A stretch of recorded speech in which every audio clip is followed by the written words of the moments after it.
Refusing to burden his parents, he turned to writing on Feilu. He hopes for a strong first-day subscription to secure recommendations and potential success. Despite poor initial data, he remains committed. He will finish the story, if only to prove his worth. He dreams of throwing a property deed in his ex's face. Launching at midnight. 10 chapters guaranteed. If over 300 subscriptions are reached, he will add 5 more chapters. Thank you all for your support. I planned a steady advance, as there was plenty of time before the secret realm closed. World announcement. A player has become the world's first Tier 2 Lord. Reward: 5,000 gold coins and 100 prestige. Triggering the 10,000 times amplification, I received 50 million gold coins and 1 million prestige. With countless frost dragons fallen, I completed my Lord quest. My territory level cap rose to 30, unlocking new buildings. However, the Ice Dragon domain map remains swarming with red dots. The Nightmare Grade Secret Realm contains so many monsters that even my clearing speed would take considerable time. Estimating 5 to 6 hours, I waited. Meanwhile, Eve of the Eden Guild led her army through a normal grade realm. Confident in her Tier 8 tanks, she aimed for a server-first clear to overshadow the Dragon Kingdom, unaware of my progress. My troops killed a monster, granting 20 million EXP. Triggering the 10,000 times amplification, I gained 200 billion EXP, with 2 billion allocated to me. My EXP reached the cap. I stared at the corpse of the realm's strongest boss, which had decimated my forces in my past life. Now, a single volley of fire without buffs drained its health bar completely. I looted the corpse, triggering the 10,000 times amplification to receive 10,000 items. I obtained a legendary dragon hunting spear, a blade hunter weapon that deals 50 million damage to a dragon. It is limited to 1 use per dragon every 24 hours and is ineffective against immortal-grade dragons. Blade hunters are an ancient, extremist organization that seeks to eradicate all dragons, having once used a Tier 10 spell to drive the frost dragons to madness. I cared little for their ideology, but found their spears useful. Dealing 50 million damage is significant even against thick-skinned dragons. Low-level dragons are killed instantly, and dragon bones remain valuable market materials. For me, these rewards were standard, as I lacked nothing that money could buy. With only 1/8 of the red dots remaining, I sent 1,000 elven sharpshooters to finish the cleanup while I headed toward the edge of the map, the site of the ancient frost dragon nest. I ordered my troops to attack the steep cliff face. Arrows struck the rock, revealing damage numbers rather than a solid impact, confirming I had found the hidden entrance. Half an hour later, a massive tremor shook the earth. Spiderweb cracks appeared on the cliff face, followed by a sharp shattering sound. A massive opening appeared.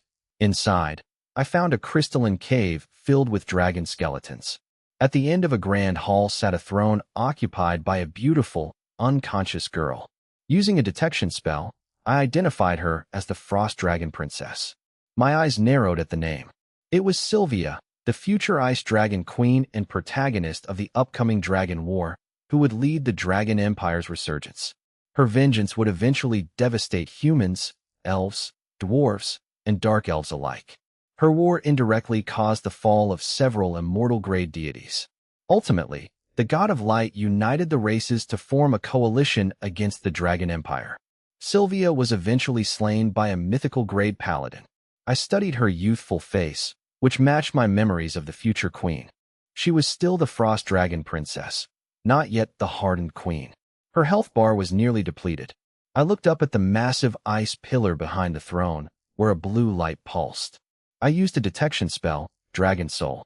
It was the Dragon Soul, Sylvia's core immortal-grade artifact. It allowed her to channel dragon energy to rival deities. Seeing dragon eggs behind the throne, I decided to wake Sylvia first, pulling out a dragon blood crystal. I lifted her head and pried open her lips. I shoved the crystal inside. Sylvia frowned and spat it out with her tongue. I twitched. I shoved the crystal back in forcefully and held her mouth shut. I used a healing spell. The 10,000 times amplification system triggered, restoring 500 million HP to Sylvia. A massive green light descended, and Sylvia slowly opened her eyes. Her icy blue eyes flickered with confusion before locking onto me. The young girl's sapphire eyes were filled with wariness. Her expression shifted, replaced by a regal air. "Did you save me, human?" I replied, obviously. Sylvia frowned, assessing her condition, and nodded. "I thank you for your contribution to the Frost Dragon clan. I shall reward you." I sneered. I wasn't here to be a savior for mere scraps. I cut to the chase. "Sylvia, I'm no saint. I'm giving you two choices. First, submit to me and join my territory. I guarantee the Frost Dragon clan will become infinitely stronger. Second, die." Sylvia's expression darkened, her killing intent surging. "You want the Frost Dragons to submit to a human?" "Never." I shrugged. Her refusal was inconsequential. My gaze shifted to the dragon eggs behind her. With these eggs, I could build a powerful dragon legion. Sylvia grew tense, shouting, "What are you doing? What do you think?" I replied, "Eggs are for hatching, not eating. Besides, dragon eggs weren't even tasty." Sylvia sneered. "Our eggs aren't something you can just hatch at will." I flicked my ear. "I'll just force it then." Sylvia flushed with rage. She stood up, but countless elven archers immediately aimed their bows at her. Sylvia sensed a terrifying danger from the elves. They were incredibly strong. She spotted Vivian and Ina, and in Vivian's hand, the legendary dragon hunting spear. Realizing they were blade hunters, she knew she couldn't win. I offered a compromise. "I am a lord from another world. Joining me isn't the same as submitting to the local empires." I added, "I swear by the goddess, I will hatch every single one of these eggs." Sensing I was a divine proxy, Sylvia hesitated but ultimately yielded. The system announced the recruitment of an SS rank hero, noting her low loyalty. I was satisfied. I used a rank breakstone to upgrade her to SSS rank and maxed out her skills. Sylvia, Frost Dragon Princess, descendant of the ancient dragon god. Class, Ice Dragon Royal. Level, 20. Rank, SSS. Stats, 3.6 M HP, 2.45 M MP, 23k ATK, 1500 DF. Skill, Frost Dragon Breath, LV10, AoE damage to 100k targets. Skill, Dragon Magic Resistance, LVMEX, 80% magic resistance, immune to slow. Skill, Shapeshift, LVMEX, can switch forms at will. Skill, Dragon Emperor's Command, LVMAX, boosts Frost Dragon's ATK/def by 50% and locks loyalty to max current loyalty. 0. Food consumption, 2m/day. Her stats were immense, and her AoE breath and loyalty locking skill were invaluable. I turned my attention to the 5,000 ice blue dragon eggs. Detection spell, unhatched, 0.2% natural hatch rate, increased by dragon blood crystals. I stroked my chin. Without crystals, only about 10 would hatch. The odds were abysmal. I pulled out a large dragon blood crystal. Sylvia watched nervously but didn't intervene. I confirmed the hatching process. The system triggered, 1.2% success rate boosted by the 10,000 times amplification to 100%. A crisp roar echoed as a 10-meter-long frost dragon emerged. Sylvia was shocked by the pure bloodline connection. She couldn't believe it. Even the largest crystals only provided a 1.2% boost. Was it just luck? I began mass hatching. Roars filled the cave as all 5,000 eggs hatched, filling the hall with majestic dragons. As a peak race, they were classified as crown tier units. I checked their stats. Frost Dragon, level 1. 1050 to 1120 ATK, 405 DEF, 190k HP. Skill, Dragon Body, LVMAX. 50% physical/magic damage reduction. Skill, Frost Dragon Breath, LV1. 10x magic damage to 10k targets, freezes buildings. Skill, Cold Embrace, LV1. Invulnerability and 1% HP regen/SEC for 20s. Skill, Frostbite, LV1. Splash damage to 1000 targets. Morale, 200. Loyalty, max. Food consumption, 100k/day. I was stunned. These were full-strength Frost Dragons, not weakened versions. With a level cap of 100, their potential was terrifying. Their base stats far exceeded standard Tier 13 units. Their defensive passives made them nearly indestructible on the battlefield. The Frost Dragon takes standard damage from both physical and magical attacks. Its second skill is an offensive ability. Dragon Breath is a standard draconic skill, dealing ice attribute magical damage. More terrifyingly, it can target buildings, instantly nullifying all their effects. This is a game-breaking strategic skill, especially as players begin fortifying their territories in the late game. Some players have turned their territories into impenetrable fortresses. Conquering such strongholds usually requires specialized siege units or heavy casualties. For me, however, a single breath from my frost dragons renders all defensive towers useless. I wondered why Sylvia's breath lacked this effect, but I moved on to the next skills. The third skill is an absurdly powerful invincibility ability. It functions like a mage's ice block, but far surpasses it in duration and recovery. It grants 20 seconds of invincibility and 20% health recovery, providing immense sustainability. The fourth skill is a god-tier ability that turns basic attacks into AoE damage, allowing thousands of dragons to wipe out millions of troops in one volley. I was satisfied, while Sylvia watched the 5,000 frost dragons in shock. She struggled to believe it, as dragon hatching is notoriously difficult, usually requiring a mythical or immortal dragon and yielding only a 30% success rate. I had somehow hatched all 5,000 eggs perfectly. Ignoring her confusion, I noted that my 1,000 flame sharpshooters had cleared the secret realm. The system announced the successful clearance and began calculating my rating. I achieved an SSS rating, earning 10 legendary frost towers, an epic ancient unit trial, and an epic frost enchantment card.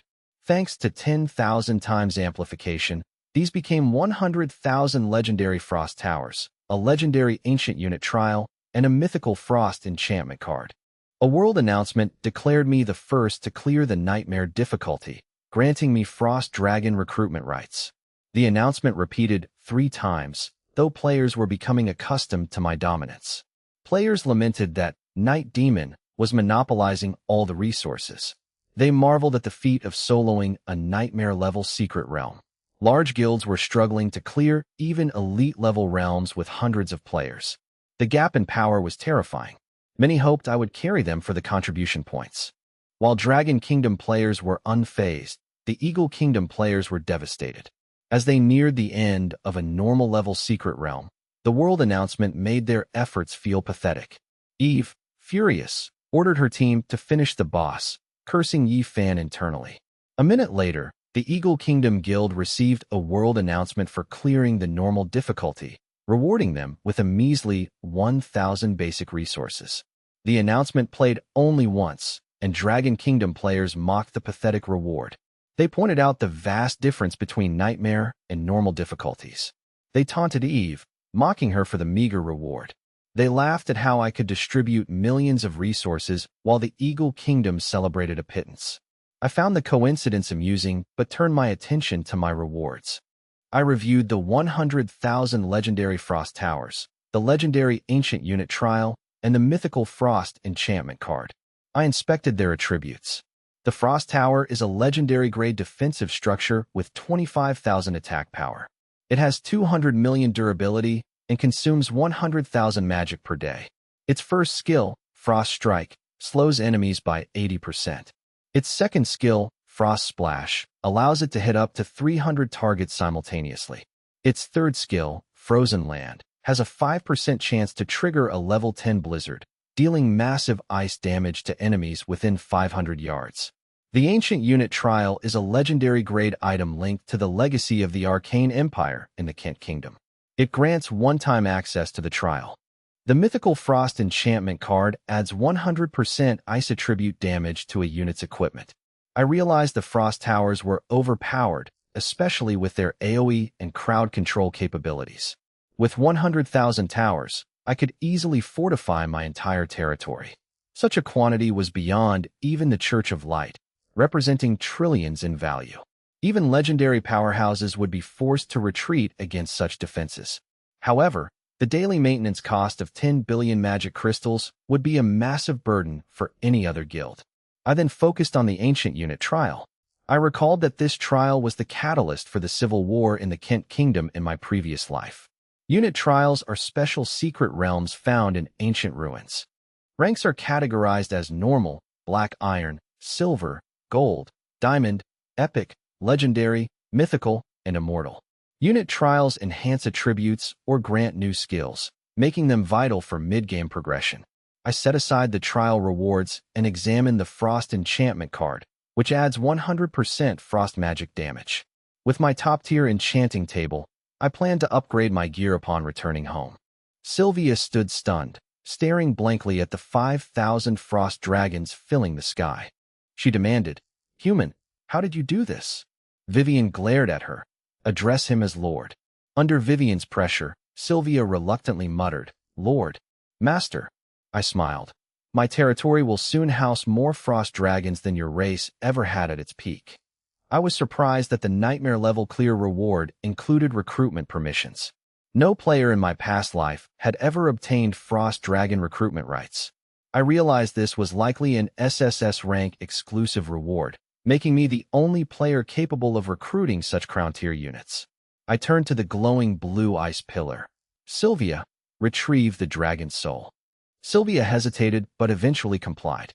She closed her eyes, and after a few minutes, a crystalline blue orb drifted down. A system notification confirmed I had obtained the territory item. Description: an artifact crafted by the ancient dragon god from the souls of countless immortal-grade dragons. Grade: Immortal, Tier 9. Attribute 1, Energy Absorption. Currently holds 12.5 million/200 trillion frost dragon energy. Red, black, and golden dragon energy slots are currently empty. Attribute 2, Dragon Power, allowing for powerful skills. Frost Barrier. Uses energy to create a shield that negates damage point for point. Evil Intent. Consumes red dragon energy to boost dragon units' attack and speed by 500% for 10 minutes. Fatal Black Flame. Consumes black dragon energy to boost dragon breath damage and range by 500% for 10 minutes. Golden Dragon Body. Consumes golden dragon energy to boost defense and HP by 500% and provide 5% HP regen for 10 minutes. Attribute 3, Dragon Bane. Effect: deals 500% damage to all dragon-type units. Attribute 4, Dragon Command. All dragons are permanently loyal with 0 rebellion chance. I was stunned by these overpowered stats. As a former low-level lord, I had never encountered an immortal-grade item. This Tier 9 artifact was supreme across the Lost Continent.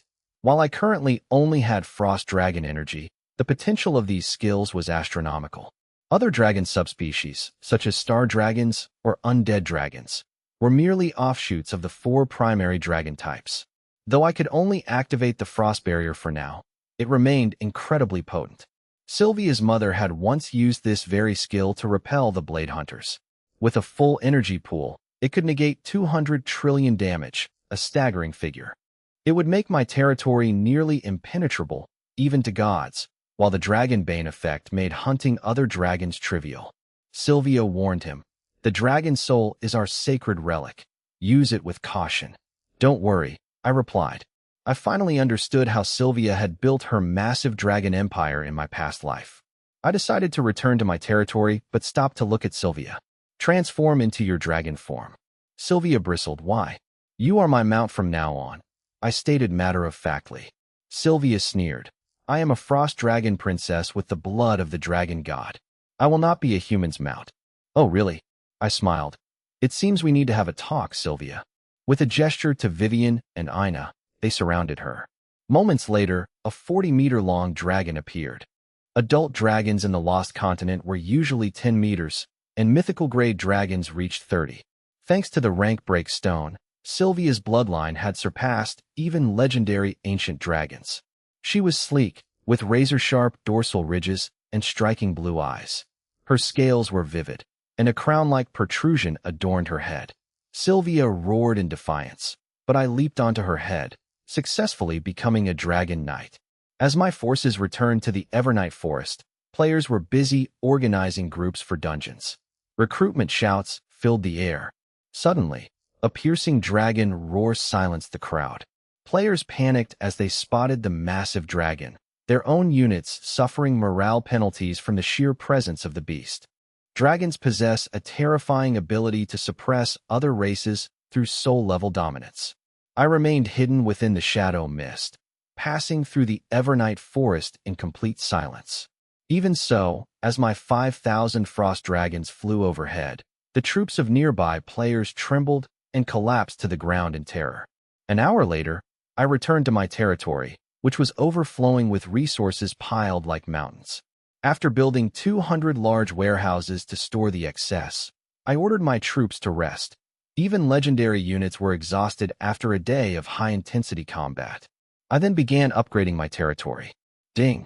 You have consumed 2 million wood, stone, and iron to reach level 21. Ding! You have consumed 3 million wood, stone, and iron to reach level 22. Ding! You have consumed 10 million wood, stone, and iron to reach level 30. Ding! You have reached the level cap. Complete the Lord quest to unlock further levels. With the territory at level 30, I began installing defenses. I used construction speed-up cards to instantly erect massive structures. Ding! Construction complete. A series of booms shook the ground as countless buildings rose simultaneously. I enclosed my level 30 territory, leaving space for the future floating island and a dedicated area for Yi Mingzhu.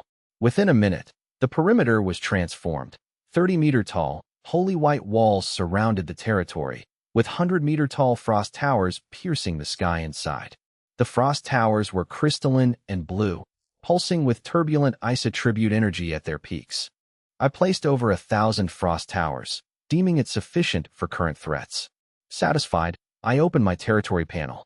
Level 30, Guild, None, Population 25, 987/242,000. Area 25,000 grids. Expansion 300 grids/day. Walls Church of Light, Epic. Buildings Lord's Hall, LV30. Basic Barracks, LV10. Flame Shooting Range, LV10, etc. Troops 8,000 Flame Sharpshooters, 8,000 Sky Knights, 4,000 Goblin Miners, 82 Moon Dance Priestesses, 5,000 Frost Dragons, 905 Holy Radiance Priests. Defenses Frost Towers, Legendary. Magic 0. Resources massive stockpiles of wood, stone, iron, food, crystals, and gold. Resource points Gold, Epic. Upgrade requirements 20 million wood/stone/iron, 5 million crystals. External threats none. Note: your territory is established and gaining fame in the Lost Continent. To grow, you must withstand pressure from major empires. Quest difficulty 16 million. Requirements 1. Over 200,000 mid-tier troops. 2. Defense rating over 1 million. 3. Reputation over 500. Reward: unlock level cap. Warning: ensure good relations with empires, or they may attack. The level 30 territory expanded rapidly. With a daily expansion of 30,000 grids, I would soon border other players, whom I intended to annex. The population cap of 242,000 was a bottleneck for most players, as the Tier 3 Lord quest and 500 reputation requirement were insurmountable for the average person. Ordinary players were forced to grind tasks for major cities just to earn reputation. Completing the Tier 3 quest would alert the empires, who feared lords with millions of troops. If relations were poor, these empires would launch military campaigns to annihilate the rising lord. I remained unconcerned. If the empires wanted to try, they were welcome to come. The Tier 3 quest was simple for me. I reviewed my new buildings. The military research department, while useful for boosting human troops, was less effective for my diverse army of elves, androids, dragons, and goblins. I built the research facility anyway, leaving it for my heroes to manage later. I then turned to my unique buildings, starting with the Frost Dragon Nest. Nest produces Frost Dragon eggs, Tier 13. Level 10. Daily output 500 eggs. Cost 300,000 gold per egg. Production time 3 minutes. While normal players would struggle to hatch and afford these crown tier units, I used my 100% hatch rate and refresh cards to produce 1,500 Frost Dragons daily, bringing my total to 7,000. Magic traps, high-level traps hidden underground, undetectable by standard detection spells. Effect: deals 80,000 fire damage to enemies within 200 yards. Magic traps, High-level traps hidden underground, undetectable by standard detection spells. Effect: deals 80,000 water damage to enemies within 200 yards. These AoE traps were essential for defending against monster sieges. I placed the top-tier enchanting table and used a mythical grade card. Triggering 10,000 times amplification, the success rate hit 100%. My flame sharpshooters now dealt 100% additional ice damage, creating a devastating ice and fire combo. Finally, I placed the last building. A massive, glowing altar appeared, illuminating the night sky. Ding! You have built an immortal wonder. No other player can build this until yours is destroyed. World announcement. I am the first to build an immortal wonder. Reward: 500 reputation, wonder coordinates, January 8th. Ding! 10,000 times amplification triggered. Reward: 5 million reputation, wonder coordinates, complete.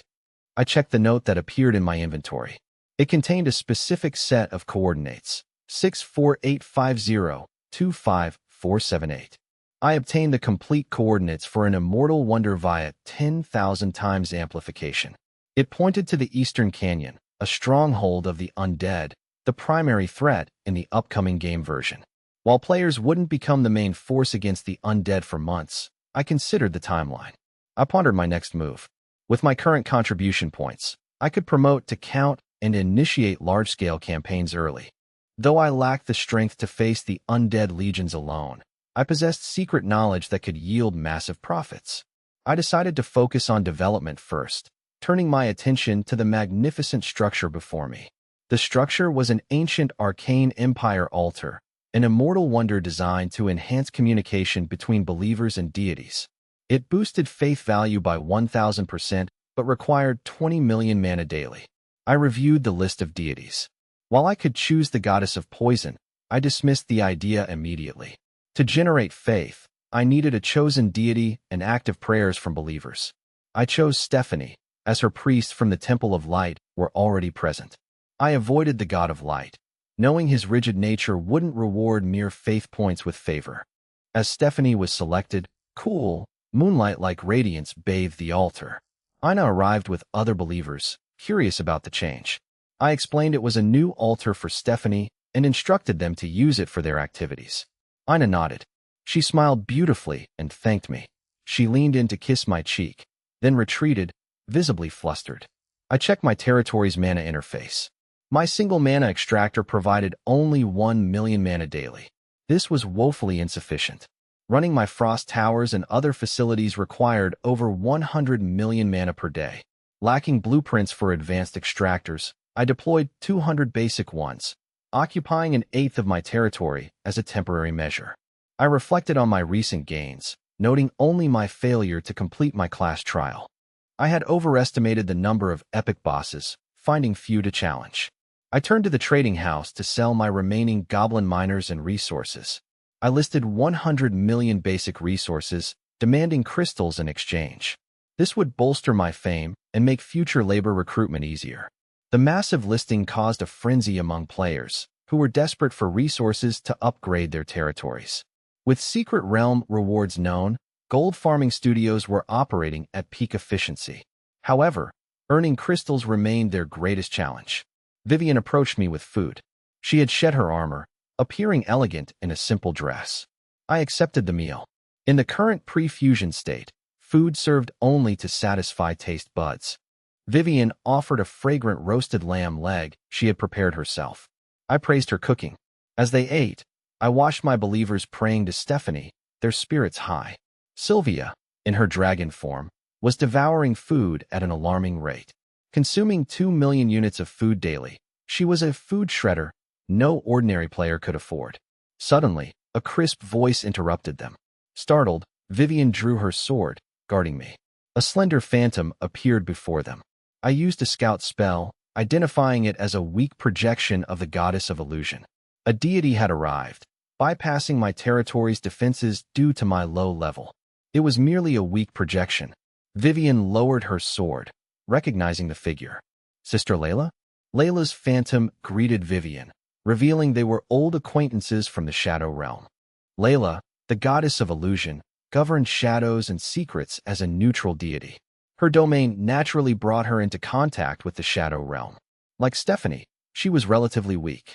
I recalled that in the coming Kent Kingdom civil war, her followers would be slaughtered. Without believers, she would eventually fall. I assumed she and Stephanie were on good terms. Otherwise, this intrusion would be an act of war. I realized Layla likely facilitated Stephanie's previous contact with me. I asked her purpose. Layla inquired about my divine power crystals, confirming my suspicions. Deities who died in the main plane dropped their divine power. Layla was clearly after the small crystal I possessed. She offered to trade resources or units for it. I doubted she could afford my price, but when I asked for crown tier units, Layla hesitated before confirming she could provide them. I held up a finger. Since you're a friend of Stephanie, I'll give you a friendship price, 10 million. Layla's phantom flickered in indignation. Are you playing with me? 10 million crown tier units would be a terrifying force capable of dominating the main plane. Layla was genuinely annoyed. If she actually possessed 10 million crown tier units, she wouldn't need to buy divine power from me. I smiled and produced 1,000 dark green crystals from my bag. Seeing the dense pile of crystals, Layla's eyes widened in disbelief. How can you have so many? The gap between gods is far greater than that between players and me. Powerful deities like the god of light or the dark goddess could crush a weakling like Layla with a single finger. Usually, the main issue is simply finding one's opponent. Even if the goddess of poison were drained dry, she couldn't produce 1,000 divine power crystals. Layla was left speechless, her expression shifting wildly before she finally took a deep breath. She looked at me with sharp eyes. How about I trade an artifact for them? I was stunned. I had seen shameless people, but this was on another level. I looked at the petite, cute-looking goddess, wondering how she could be so brazen. Then I realized these gods had lived for millennia. They had long since discarded any sense of shame. Tell me, goddess, do you take me for a fool? I laughed dismissively. 1,000 units of minor divine power. That wouldn't even buy your Mask of Thousand Illusions, let alone an artifact. The Mask of Thousand Illusions was the goddess of phantoms' famous immortal artifact. Layla coughed nonchalantly, unfazed. She had just been testing my knowledge. Besides, I added, you couldn't even absorb this much divine power. Layla scoffed. I have my ways. I just smiled. With her current strength, it would take her centuries to erase the imprints on those crystals. By then, it would be too late. I proposed, how about a deal? I give you the power and solve the Kent Kingdom crisis. Layla asked, you have the ability? The Kent Kingdom had hundreds of billions of combat-ready citizens. Could my current forces handle that? I replied, believe it or not, it's up to you. Having participated in the Kent Kingdom Civil War event, I knew exactly how to save her believers. Layla agreed to listen, and I demanded, first, I need a passage to the Shadow Realm. Layla looked at Vivian in confusion. Vivian explained, I can return to the Shadow Realm anytime, but I cannot open a large-scale portal for the Lord's army. Layla nodded in understanding. If it's for Vivian, she smiled. I would have helped even without your promise. She waved her hand, and a dark gray orb of light drifted toward me. A system notification chimed. Item, legendary grade super large portal to the Shadow Realm. I was surprised. A legendary item was quite a generous gift from a goddess of her limited standing. I continued. Second, if I take control of the Kent Kingdom, I want you to help me stabilize the situation. Layla burst into laughter, thinking I was delusional. I remained cold. Then let's sign a soul contract. Layla's laughter died instantly. She wondered how a human knew so much about divine matters, assuming Stephanie had told me. A soul contract binds the souls of both parties, making betrayal impossible. Layla hesitated but eventually agreed. Layla departed, satisfied with her 1,000 divine power crystals, her phantom fading away. I felt the contract form in my mind. I asked Vivian, are you too close? Vivian nodded. Sister Layla, we lived together for a time. I was shocked when she mentioned they lived in the Castle of Radiance, the core of the Shadow Realm. Vivian quickly changed the subject. Lord, have you eaten? I smiled, of course. I watched Vivian gaze peacefully at the moon. I stood up. Rest well. We leave for the Shadow Realm tomorrow. Vivian kissed my cheek. Good night, Lord. I felt pleased by the affection from my heroines. I visited Sylvia's quarters. hearing her mutter to herself, "Damn human, making me his mount. If not for my descendants, I'd tear him to shreds. Why can he hatch dragon eggs? I tried for thousands of years with my own blood and failed. Humph. One day I'll make him my servant and find out why. His territory is so strong, with more frost towers than the entire ice dragon domain." I twitched, listening to her delusions. She was clearly in denial. I decided to leave her alone to adjust to her new reality. Back in my room, I summoned the dark goddess. "Show yourself, goddess." Moonlight coalesced into the form of Stephanie.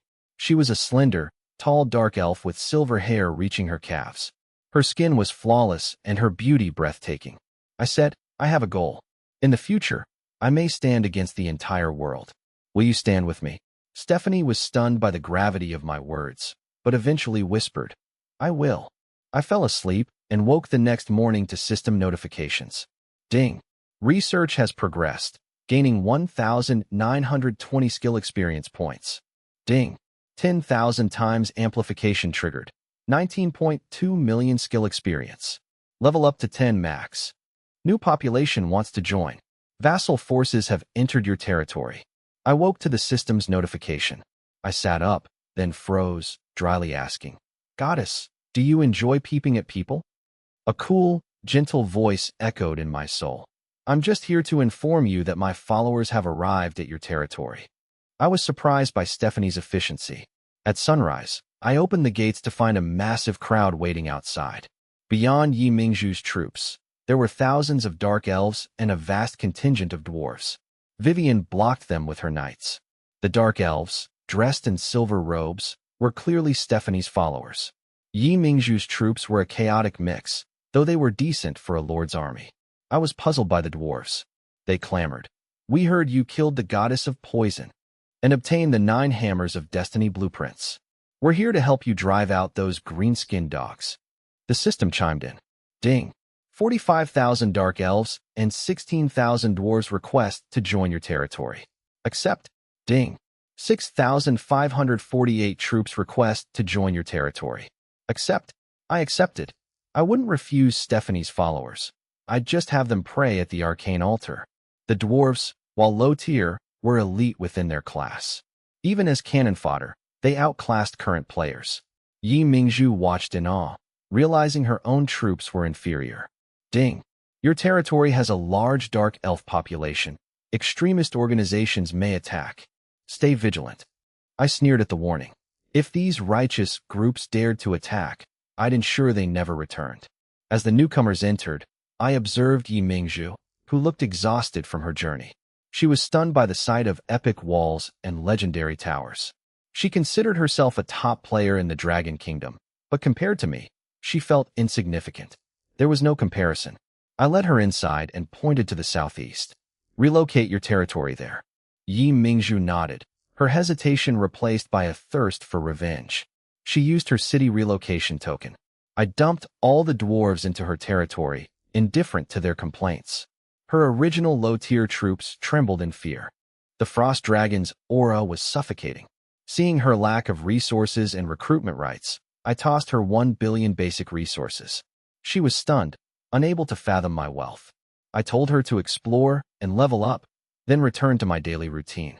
I realized I needed to find blueprints for higher-level training grounds.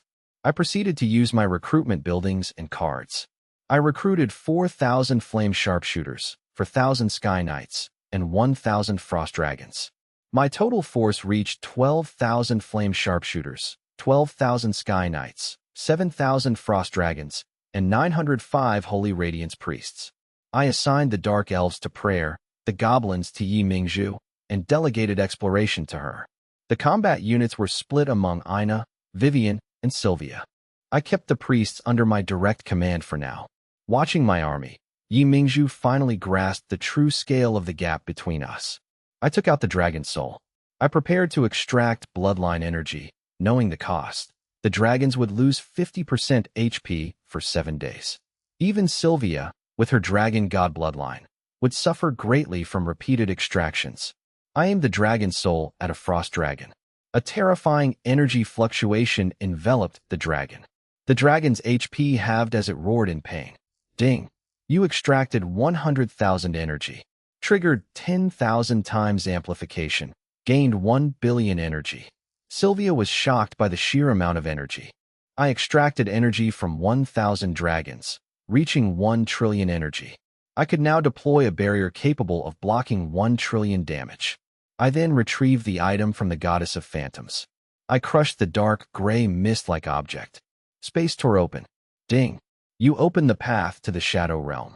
Triggered 10,000 times amplification. Gained 10 million reputation. Ding. World announcement. A Dragon Kingdom player has opened the Shadow Realm channel for 3 days. The Shadow Dragon commissions all adventurers to clear the evil within. Limited time quests issued. Complete tasks to earn shadow points to exchange for items and equipment. Warning, the channel opens at 12 p.m. The Shadow Realm is extremely dangerous. Proceed with caution. Players across Blue Star were stunned to find Shadow Realm NPCs appearing in their territories. While the Shadow Realm is neutral, the sudden influx of these entities and the appearance of legendary units in the event shop caused a stir. In the Eagle Kingdom, Eve of the Eden Guild sneered, viewing the event as a chance to outshine Yi Fan, whom she felt had become too prominent. I was equally bewildered. I had only opened a shadow channel, not expecting to trigger a massive world event. I recognized this as the Shadow Crisis, a major event from my past life. However, in my previous life, this event occurred years later when players were much stronger. Now, only 2 days after launch, players were far too weak to survive the Shadow Realm's high-level threats. Suspecting the Goddess of Phantoms had tricked me, I mentally asked Layla if she was responsible. Even non-believers can communicate with gods by chanting their true names, provided they aren't blocked. Layla denied involvement, clarifying that the Shadow Dragon initiated the event, and my channel was merely the catalyst. I nodded, deep in thought. I recalled that in my past life, a player had also accidentally opened a portal, triggering the event. I had essentially triggered the event prematurely. The system then chimed in. Ding. Viscount Yi Fan, please report to the Church of Light's War Room for a high-level briefing. System notification continues. As a count, I now possess significant, game-breaking privileges. Beyond simple tasks, I could now accept high-level confidential missions involving massive continental campaigns, command up to 1 million paladins as free cannon fodder, and influence the good faction's strategic direction. I then checked the requirements for the Marquis title. Requirements. 1. 10 trillion contribution points. 2. Command 3 S-rated large-scale battles. 3. Train 3 million tier 5+ paladins to max level. I was speechless. I now understood why no one had reached Marquis in my past life. 10 trillion points was an astronomical figure, especially since even high-tier abyss demons yielded minimal points. Even with my 10,000 times amplification, the cost was daunting. The second requirement, an S rating, demanded facing millions of enemies and slaying legendary bosses. An S rating required immense scale and high-level kills. The third requirement involved training 3 million tier 5 paladins. This was the easiest task for me, as I could power level them through secret realms. While the Marquis title was difficult, my current count status was sufficient. Cecilia watched me with awe. I was the first non-believer to reach count in under 3 days. The last person to achieve this was Legion Commander Jack, 5 years ago. Jack had nearly died slaying 2 legendary demons to save a city, requiring a miracle from the God of Light to survive. Cecilia wondered what this young count had done to earn such status. Ignoring her, I opened the church shop, though no new units were unlocked for counts. I then checked the unit page and calmly stated, "I'll take all of them." Cecilia froze, unable to believe her ears. I repeated my demand. Cecilia nodded, noting that assembly would take time. She was left stunned by my audacity. Meanwhile, in the war room, Paladin commanders were shocked to receive the notification of Yi Fan's promotion. This meant I now held authority over almost everyone in the City of Light. Only Jack held equal rank. Everyone else had to obey me, as I would now co-lead the war effort with Jack. A panicked paladin rushed in to inform Jack that I had bought out the entire stock of troops, leaving nothing for other players. Fortunately, Jack and the archbishops had already removed the legendary units and artifacts from the shop. Otherwise, the situation would have been catastrophic. I headed to the war room while players arrived at the church. Eager players arrived, hoping to spend their hard-earned points on troops. They were excited to build their own elite squads. Cecilia apologetically informed them that the stock was completely sold out. The players were devastated and furious, wondering who had cleared the shop, while I arrived at the war room entrance. 2 paladins bowed as I approached. "Lord Earl, please enter." I nodded curtly and pushed the door open. All eyes turned to me. Legion commanders stood to offer congratulations, praising my new title and my status as a champion of the God of Light. As an Earl, I could technically join the church's military hierarchy if I abandoned my territory. Though I wouldn't abandon my lands, the commanders sought to curry favor with the promising young noble. I nodded and took a seat beside Jack. Jack clapped his hands. "Now that Earl Knight Demon is here, let's begin. The Shadow Realm portal has opened, and we know little about it," Jack stated. "The Shadow Realm is separate from the main plane and filled with dangerous creatures. We cannot allow them to invade the main plane." The group agreed solemnly. Jack turned to me. "You opened the portal. What information do you have?" Everyone stared at me. I remained calm. The Shadow Realm has long existed, maintaining neutrality during the War of Gods and Demons. However, its dark nature naturally attracts evil entities. The Shadow Dragon is displeased that the population of evil creatures has exceeded acceptable limits. Unable to act directly, it seeks to use players to cull these creatures and restore balance. The commanders nodded, finally understanding the situation. A commander reported, "Our forces are stretched thin by the Undead Legion on the Eastern Front. Cleanup of the poison cult is also incomplete outside of your jurisdiction." He fell silent, the implication clear. The church lacked the manpower to enter the Shadow Realm. When asked about other churches, Jack sighed, noting they were also committed to the Eastern Front. I stepped forward. "Leave this mission to me." Jack's eyes lit up. "Really?" I nodded. "Yes, but the main force will be players. I need the church to provide sufficient contribution points." Jack hesitated, concerned about the church's finances. Finally, Jack agreed. "Fine. I'll coordinate with the archbishops on the data. You just issue the tasks." I accepted, and the system notified me of a top-secret church mission. Mission: the church tasks you with clearing evil creatures from the Shadow Realm. Difficulty: 1 billion. Objective 1: assemble a holy war army, 0/3 billion. Objectives 2 to 4: clear evil creatures, keep paladin casualties low, and prevent a mass invasion. Rewards: based on performance. I frowned at the requirements. The difficulty was high, but manageable. With 3 billion troops required, the Dragon Kingdom players were well-developed enough to meet this. With millions of players, each commanding over 1,000 troops, the quota was easily reachable. The cleanup requirement would be satisfied by meeting the Shadow Dragon's balance goals. The 70 million paladins provided by the church would be easy to manage. The church was wealthy enough to provide 70 million troops on short notice. While their rank was average, I knew how to avoid dangerous zones to keep casualties low, and I knew no mass invasion would occur. I went to the notice board to post the SSS rank mission. Description: Earl Knight Demon initiates a holy war to cleanse the Shadow Realm. Rewards: gold, resources, and contribution points. Requirements: Dragon Kingdom players, good faction, Tier 1 City Lord, 1,000 plus troops. Aoshi Wushuang and his ilk are banned. 20% of rewards go to the church. I added specific restrictions. Previous events were local, but this was a global event. I ensured only Dragon Kingdom players could participate, and I would take a 20% cut of their points as my fee. The system broadcast the mission to all Dragon Kingdom players. National announcement: the God-granted Earl has launched a holy war. SSS-ranked church missions are now available. The announcement repeated 3 times. Players were stunned, debating whether the 20% tax was worth it. Last time I earned 10,000 points. I'd pay half to follow Night Demon. He triggered the event, so we have to follow him. It's hilarious that some people are banned. Great that he restricted it to us. I missed the last one, not this time. Players rushed to the nearest church. They feared missing the opportunity to level up. Even mid-sized guilds and gold farming groups signed up. Only a few large guilds hesitated. They knew that joining meant working for me, but refusing meant missing out on the massive profits. After much hesitation, several guilds chose to accept the quest. Meanwhile, system notifications began sounding in my ears. Ding! A player has accepted your quest. All their units will now be treated as Church of Light forces. Ding!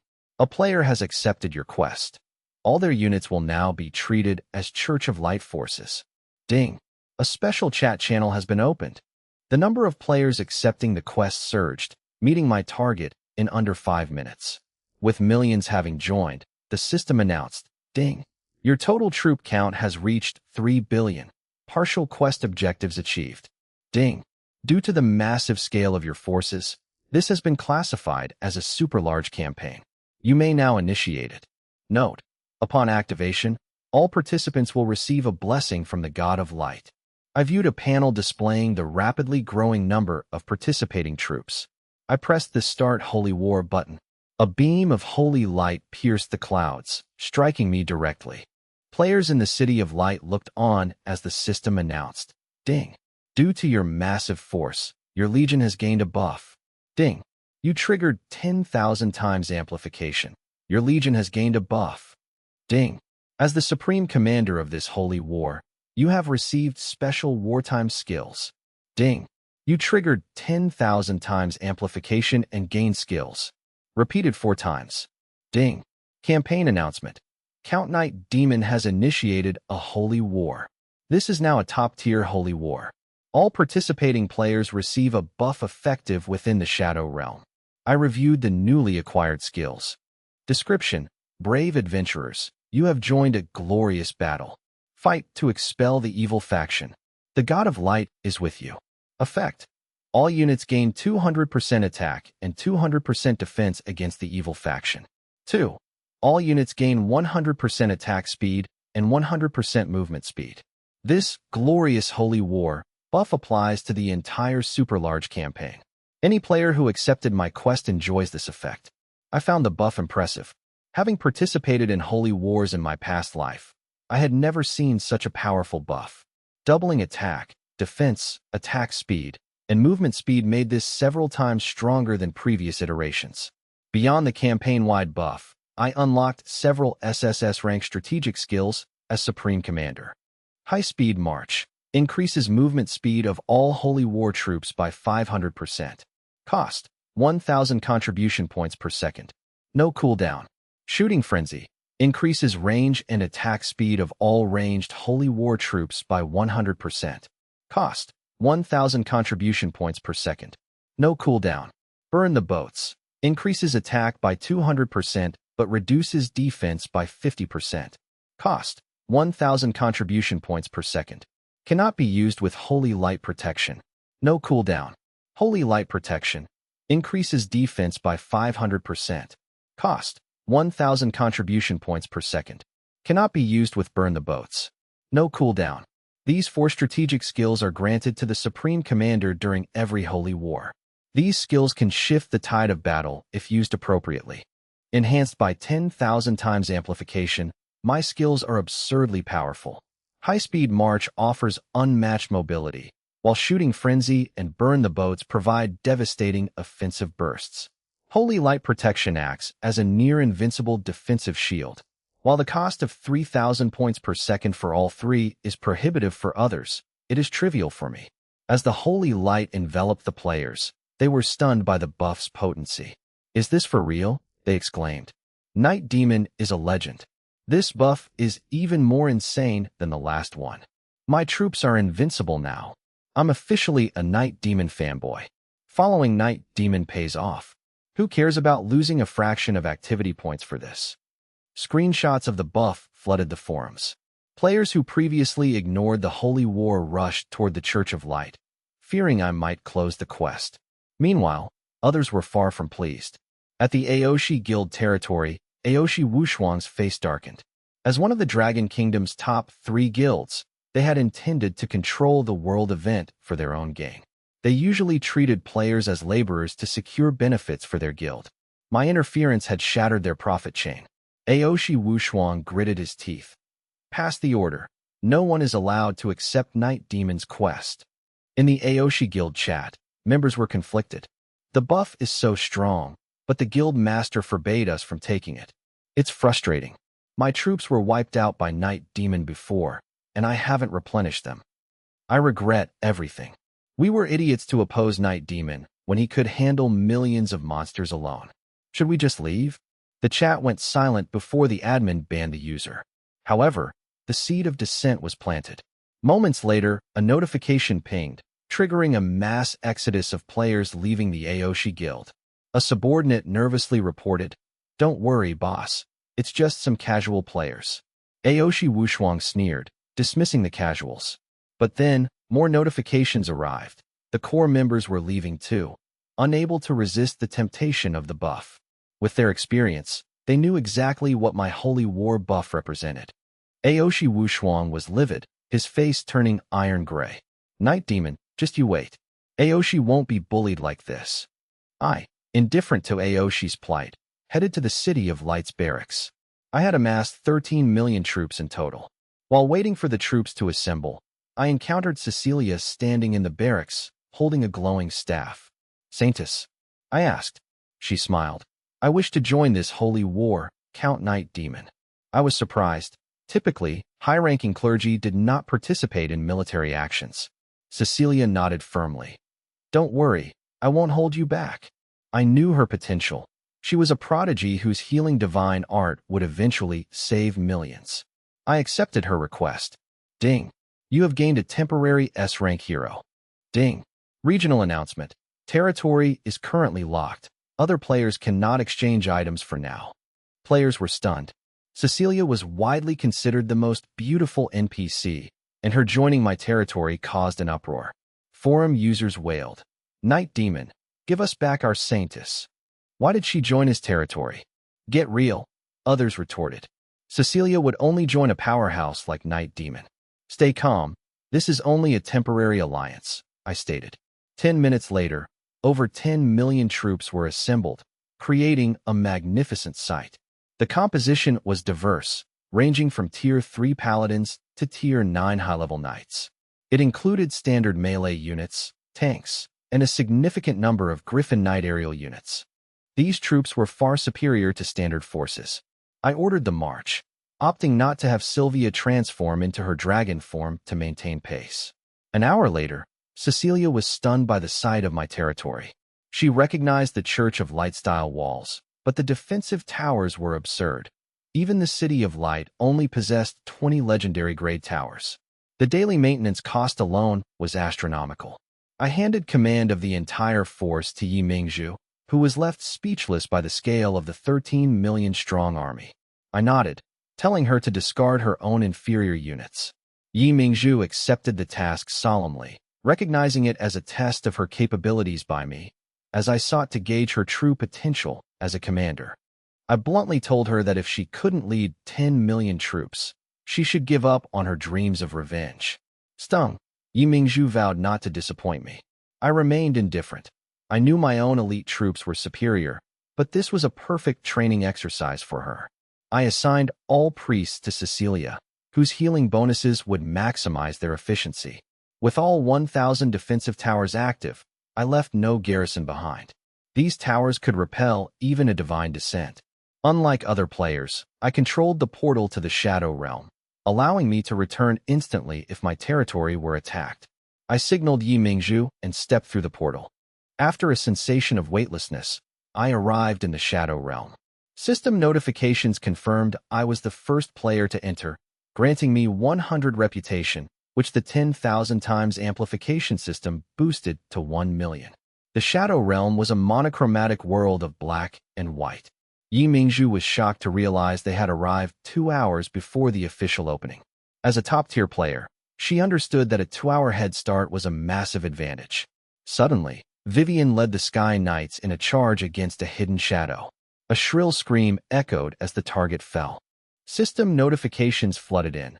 The kill granted 500,000 EXP, amplified to 5 million, with me receiving 5,000. My units leveled up rapidly to level 3. I gained 500 Church of Light contribution points, amplified to 5 million. I also gained 30,000 shadow points, amplified to 300 million. Only then did Yi Mingzhu see the fallen creature. It was a 5-meter tall, two-headed canine beast made of gray shadows. Its ability to blend into the shadow realm made it nearly invisible. I was unfazed. I knew the Shadow Realm's monsters were notoriously difficult to detect. This was a level 50 gold-grade boss, easily dispatched by the Sky Knights. Vivian sighed, noting these were once ordinary shadow dogs, now corrupted. I patted her head, calmly explaining that the Shadow Dragon required evil to maintain the realm's balance. Cecilia, a devout believer, was visibly displeased by this perspective. She insisted that all evil must be eradicated. I ignored her, indifferent to the concepts of good and evil, focusing instead on my rewards. I planned to use the massive EXP gains to level up my units, especially the Crown Tier Frost Dragons, which required immense experience. A single Frost Dragon required more EXP than the entire armies of most other lords. I was surprised to find that my shadow points were also subject to the 10,000 times amplification. These points were crucial for exchanging high-end equipment and units during the event. I opened the event shop to plan my strategy. The shop categories included units, materials, equipment, and consumables. Browsing the unit category, I discovered hidden information. The stock limits for each unit were visible to me, a detail unknown to ordinary players. I scrolled to the bottom. 500,000 Shadow Phantom Assassins were available. I realized that buying the entire stock would grant me the permanent recruitment permission for the unit. This was a massive advantage. I also found the mythical grade Orb of Illusions, which, when equipped by the Shadow Phantom Assassins, granted them permanent invisibility and invulnerability while in the Shadow Realm. This meant they could attack without ever revealing their position. Only large-scale AoE attacks could potentially hit them. Suddenly, new items appeared in the shop. The Mist Armor, Mythical Tier 1, exclusive to Vivian, appeared. The Mist Helmet, Mythical Tier 1, exclusive to Vivian, appeared. The Mist Boots, Mythical Tier 1, exclusive to Vivian, appeared. The Mist Shoulder Guard, Mythical Tier 1, exclusive to Vivian, appeared. The Mist Gauntlets, Mythical Tier 1, exclusive to Vivian, appeared. The system noted these were gifts from the Shadow Dragon, requiring a massive investment of 5 trillion shadow points. I was stunned by the appearance of a mythical grade set. Said items were incredibly rare and provided powerful bonuses. The cost was astronomical, but for me, it was easily achievable. Ordinary players would find this impossible, but I could earn the points in 3 days. I decided to empty the entire shop, including all materials and consumables. I noted the legendary grade Scroll of Haste, Supreme Health Potion, and Supreme Inspiration Scroll. I intended to buy all 1,000 of each. With my strategy set, I closed the shop. I opened the map. The system informed me I was in a special map and must explore it himself. However, because Vivian was so familiar with the realm, the fog of war was completely lifted. I received 10 reputation for discovering the map. Another 10 reputation for a similar discovery. The 10,000 times amplification boosted these to 100,000 each. I completed multiple tasks, earning 5,000 shadow points, amplified to 50 million. The notifications lasted a full minute. With the map fully unlocked, I could see everything, including the Shadow Dragon's lair in the north, a place even immortals dared not approach. I had completed over 30 tasks simultaneously, earning 35.6 million reputation and 1.2 billion shadow points. I marked my route on the map, and Vivian adjusted it to account for the realm's distorted spatial geometry. Her expertise confirmed why she was an SSS rank hero. They arrived at a shadow beast nest. Sylvia transformed into her dragon form and unleashed a freezing black dragon breath. Vivian and Ina led the charge, with Sky Knights using AoE skills and elves raining down fire. The max-level flame arrow rain formed a lethal net, obliterating the hidden enemies. My 3 unit types unleashed full firepower, instantly casting large-scale AoE skills. System notifications flooded my ears. Ding! Your troops killed 1,000 enemies, gaining 400 EXP. 10,000 times amplification triggered. Your troops gained 4 million EXP, and you received 40,000 EXP. Ding! You gained 40 shadow points. 10,000 times amplification triggered. You received 400,000 shadow points. Ding! You leveled up to level 2. Ordinary shadow beasts yielded few points, so I focused on bosses. My legendary units obliterated low-level gold bosses instantly. Yi Mingzhu watched in shock, her mouth agape. She had expected to be the main force with her millions of troops, but she was reduced to a bystander.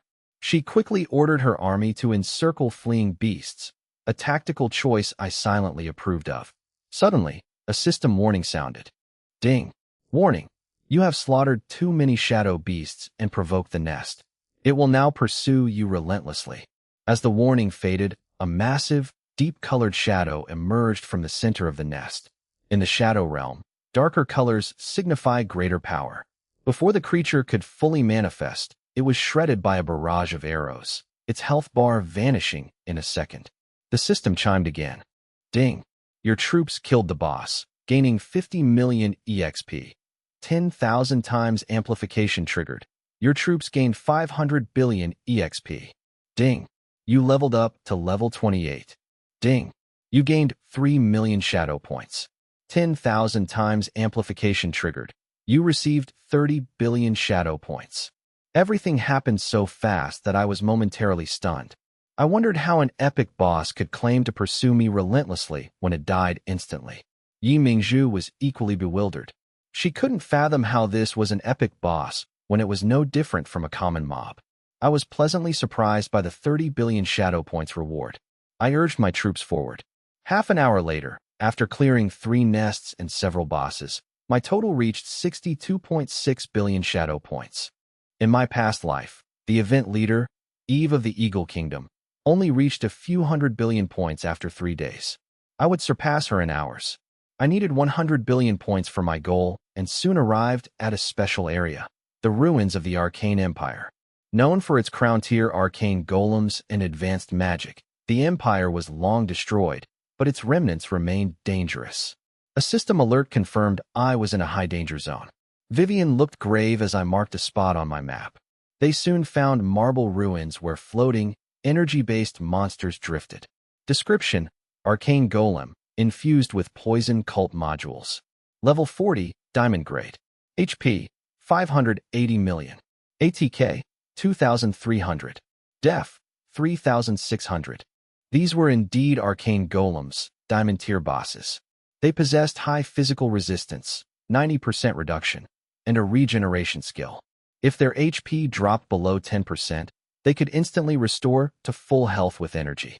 These traits made them formidable tanks, but they were useless against my 300% true damage. As the golems charged, my heroes launched an attack, deleting them before they could even attempt to recharge. Ding! Your troops killed the golems, gaining 8 million EXP. 10,000 times amplification triggered. Your troops gained 80 billion EXP. Ding! You gained 800,000 shadow points. 10,000 times amplification triggered. You received 8 billion shadow points. I let my heroes slaughter the surrounding golems freely. I scanned the ruins, searching for a powerful legendary arcane golem I remembered being hidden here. After a few minutes, I spotted an inconspicuous groove on a broken wall. I pressed it, and the city shook with a deafening roar. The ground split open, and a mountain-sized arcane golem, dozens of meters tall, emerged. It stared at me with eyes made of pure magical energy. It rumbled, "Descendant of the Arcane Empire's royal family, did you awaken me?" The surrounding golems froze. Yi Mingzhu and the heroes halted, waiting for my command. I was confused. A royal descendant? I checked the golem with my scout spell.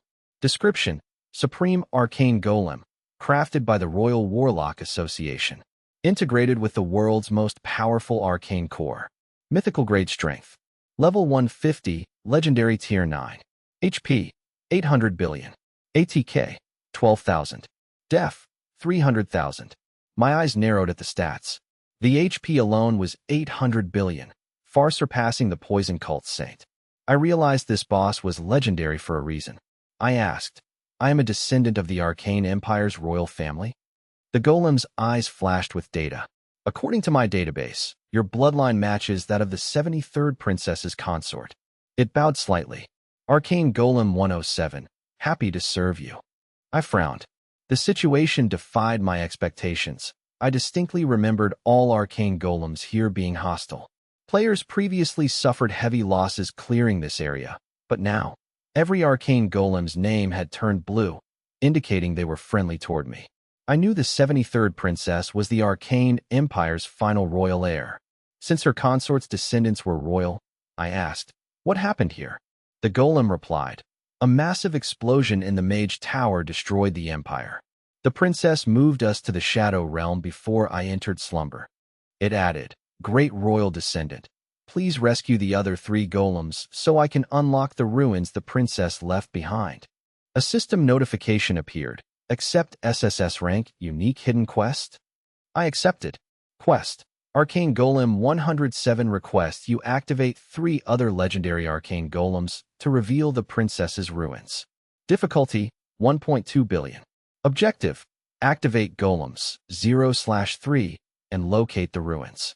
Rewards: 10 million gold. Recruitment permission: 50 million shadow points. Warning: the golems are in dangerous areas. My eyes lit up at the massive reward, especially the 50 million shadow points. More importantly, I could gain recruitment rights for arcane golems, undisputed crown tier units. With my territory expanding, I needed such tank units. I closed the panel. The golem's light dimmed, its voice fading. Great descendant, I await your success. It collapsed into standby mode. I marked the map. Vivian identified the locations: a winged shadow nest, a plain bandit camp, and a demon-built dungeon. I grimaced. These were formidable foes, especially the demons, who usually resided in the bottomless abyss. Demons in the Shadow Realm? No wonder the Shadow Dragon wanted to purge evil factions, I muttered. A demon city would be heavily fortified. Attacking now would be costly, and the locations were hours away. I decided to wait for the event's special buffs. With 286 billion shadow points, I went on a shopping spree, purchasing scrolls, potions, and unlocking new buildings. My massive spending upgraded my title to Shadow Overlord. After spending, only 56 billion points remained. I checked the legendary grade items: Scroll of Haste, 500% speed boost for 1 hour. Supreme Health Potion, 1 million HP recovery. Supreme Inspiration Scroll, max morale for 1 hour. These were incredibly practical. The Haste Scroll provided a 5-fold speed increase.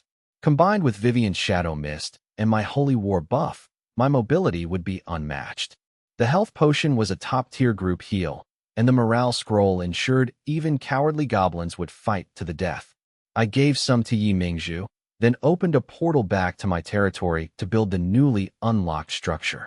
I spent resources to build the facility and used an acceleration card. I maxed out the building's level instantly. It was a training ground for Shadow Phantom Assassins, rumored to house a statue of the Shadow Dragon. It produced 2,000 level 11 Shadow Phantom Assassins daily at 2,000 gold each. The production limit was reached. Using recruitment and refresh cards, I quickly summoned 4,000 Shadow Phantom Assassins. A group of gray, shadowy figures appeared, their daggers glinting coldly. They remained permanently invisible, even in sunlight. I inspected their stats. They were top-tier assassins trained by the Shadow Dragon. Level 1, 11th tier, 9,000 HP, 580 to 640 attack. Skill, Shadow Stealth, max, permanent invisibility, undetectable below mythical grade. Skill, Shadow Pursuit, max. Effect, locks onto an enemy and blinks behind them upon attacking. Skill, Deadly Backstab, LV1, 20% crit rate, 50% crit damage from behind. Morale and loyalty were at maximum. Food consumption was 200 crystals/day. Shadow Phantom Assassins possess overpowered attack stats, surpassing even Tier 11 Sky Knights, though their health and defense are abysmal. Their skills, Shadow Pursuit and Fatal Backstab, are nightmares for backlands. Shadow Pursuit locks onto targets relentlessly, even bypassing blink. Their only weakness is extreme fragility to focus fire. Their stats match my past life form data, but I was surprised to find their morale and loyalty stats already maxed out. I recalled that units from the Shadow Realm usually had low loyalty. I attributed this anomaly to Vivian. I then checked the Shadow Orb, a core artifact from the heart of the Shadow Realm. Mythic, Tier 2, Unit Equipment. Effect 1. plus 50% unit critical damage. If equipped by a Shadow Phantom Assassin, plus 50% evasion. Restriction, only effective when equipped by a Shadow Phantom Assassin. Effect 2. Enter the Shadow Realm, restoring 10% HP per second for 30 seconds. Cooldown, 10 minutes. Restriction, only effective when equipped by a Shadow Phantom Assassin. Effect 3. Attacks remain hidden for 5 minutes. Cooldown, 30 minutes. I was highly satisfied. The Shadow Orb provides essential survivability for the Shadow Phantom Assassins. Combined with their Born of Shadow skill, the synergy is immense. I equipped the orbs, causing the assassins to be shrouded in gray mist, their aura turning lethal and their daggers gleaming with cold light. Within 5 minutes, I returned to the Shadow Realm with 4,000 Shadow Phantom Assassins under Vivian's command. Vivian's capacity to lead vast armies is limitless. I then reviewed my objectives. First, continue farming points to empty the shop of materials and Vivian's artifact set. Second, complete the event objectives. Third, finish the Arcane Golem hidden quest. Fourth, complete Vivian's hero breakthrough trial. With only 3 days, this would be impossible for others, but I was confident. I opened the event panel. While most tasks require specific triggers, I had already accepted them all. I scanned the S-rank tasks, which involved clearing nests of level 50-plus creatures like shadow dire wolves, tree monsters, and black bears. While impossible for current players, these were just walking points for me. I focused on the final task. Investigate the disappearance of shadows and the failure of the Shining Fortress investigation team in a hidden corner of the Shadow Realm at the request of the Shadow Dragon. Unique hidden quest. Difficulty, 500 million. Content, locate the hidden demon dungeon. Reward, 40 million gold, 200 million shadow points. The reward was massive, and the location overlapped with the Arcane Golem quest, allowing for double efficiency. I ordered my troops to advance. Under Yi Mingzhu's command and Cecilia's healing, the army efficiently slaughtered monsters with minimal casualties. Time passed. A massive shadow abyss beast crashed to the ground. I halted the troops. After an hour of slaughter, my units reached max level. The frost dragons were particularly terrifying. These 7,000 frost dragons alone could easily wipe out any elven sharpshooters or sky knights. My shadow points reached 1.67 trillion. I began a massive shopping spree, buying out materials from the bottom up. I spent 48 billion points on 800,000 large shadow crystals. I continued purchasing until my title evolved. The shop-wide 40% discount was incredibly powerful. After my spree, the shop was nearly empty. I bought tens of millions of low-tier items, leaving only scraps for others. Everything else was sold out. Players would only be able to redeem trashy Tier 2 units and common recovery items. It was 11:57 p.m. In 3 minutes, the players would arrive. I looked forward to their reactions. The laborers are arriving. With them as cannon fodder, the remaining tasks will be easy, I muttered. I led my troops toward the Dragon Kingdom's entry point. At noon, the system announced the opening. World announcement: the Shadow Realm portal is open. Players may enter via territory NPCs to exchange event goods. Warning: attacking neutral or good-aligned creatures will anger the Shadow Dragon. Players flooded in, immediately confused by the darkness and the lack of color in the Shadow Realm. Is this a system setting? They wondered. It's time to shine, some shouted, only to find the shop sold out of everything except Tier 2 units. Everything above Black Iron grade is sold out. Is this a bug? It's just like the mall a few days ago. Players were devastated. To make matters worse, the system announced that all unique S-rank tasks had already been completed by other players and were permanently removed. The Rose Guild was in despair. Zi Qiangwei suspected my involvement. Suddenly, the event leaderboard appeared. World announcement: congratulations to the Dragon Kingdom for taking first place. All Dragon Kingdom players receive a 50% attack and defense buff in the Shadow Realm. Players were stunned. How are we already on the leaderboard? Zi Qiangwei checked the rankings, baffled by how quickly the Dragon Kingdom had surged ahead. 1. YMO, Dragon Kingdom 1.69 trillion points. 2. Eve, Eagle Kingdom 36 points. 3. Zhanhuan Wuqing, Dragon Kingdom 35 points. The Shadow Points rankings are out. Dragon Kingdom leads with 1.69 trillion, followed by Universe Kingdom, 345, and Sakura Kingdom, 34. Eagle Kingdom holds 282, Universe Kingdom 156, Sakura Kingdom 125, and India 124. The three rankings, individual, national, and guild, have left the world stunned. Zi Qiangwei, usually composed, rubbed her eyes 3 times in disbelief at the results. 1.69 trillion points. She had only earned 2 points after killing 100 mobs. To catch me, one would need to kill quadrillions of monsters. Players flooded the chat, accusing Night Demon of cheating and demanding the developers investigate. Players are convinced Night Demon is a hacker, having reached nearly 2 trillion points in under 10 seconds. Some Dragon Kingdom players defend him, noting he finally put their nation ahead of the Eagle Kingdom. Others praise his strategy, citing the synergy between the ranking buff and his Holy War buff. They suggest using these powerful buffs to level up their own troops. Dragon Kingdom players are largely satisfied, as the buffs benefit everyone, while casual players care little for the depleted shop.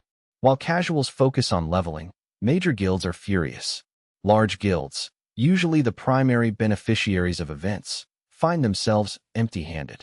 In the Eagle Kingdom, Eve is shocked to see the shop cleared and orders her allies to accelerate their operations.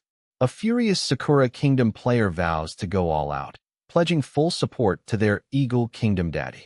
The Eagle Kingdom's influence has swayed many nations to target me, fearing they will miss their chance if they don't act now. In the Universe Kingdom, a player watches the rankings with a cold expression. He rallies his followers, claiming the Universe Kingdom is the origin of all civilization and must prove its superiority by crushing the history-stealing Dragon Kingdom. He reassures his men that the Eagle Kingdom is orchestrating the plan to destroy Night Demon. I ignore the chatter as system notifications chime.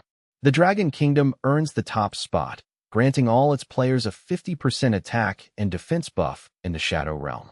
My 10,000 times amplification triggers, boosting my own troops' attack and defense by 1,000% in the Shadow Realm.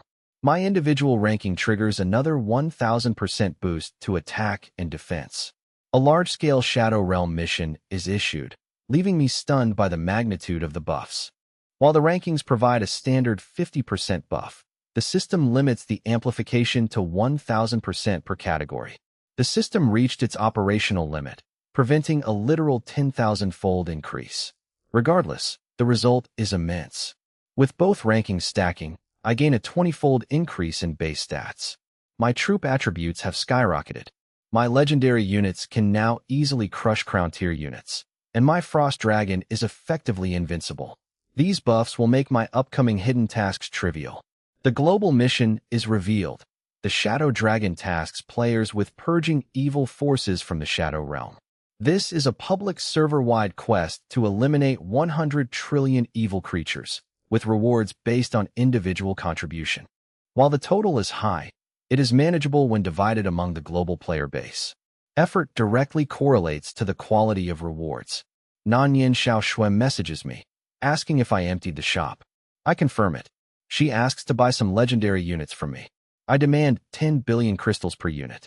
She is stunned, warning me that many guilds are currently hostile toward me. She offers to mediate with the guilds in exchange for the units. I am surprised by her influence, but consider my own goals. While her offer is tempting, I have other plans. I view the major guilds as insignificant. My priority is completing the Heart of Slaughter restoration task. If the guilds attack me, it would only make things easier. I decline her offer, but offer to sell her intelligence instead. I reveal a secret realm in the Shadow Plains that grants recruitment rights for a Tier 6 unit.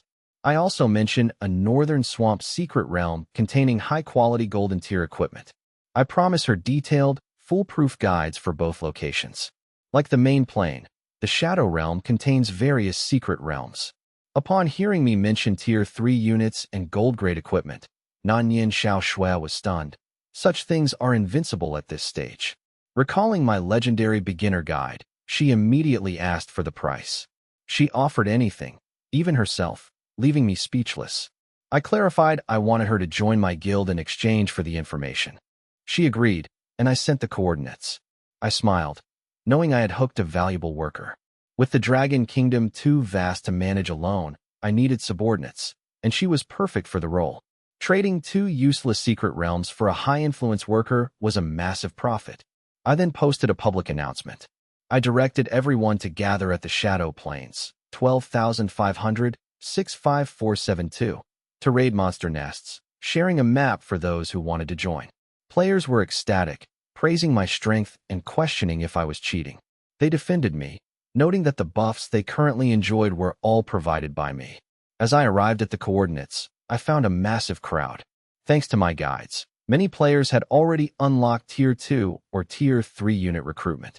Though their levels were low, my buffs would help them catch up within 3 days. I realized that once the event ended, I could advance to the next stage. The stronger my workers, the more I would profit from their growth.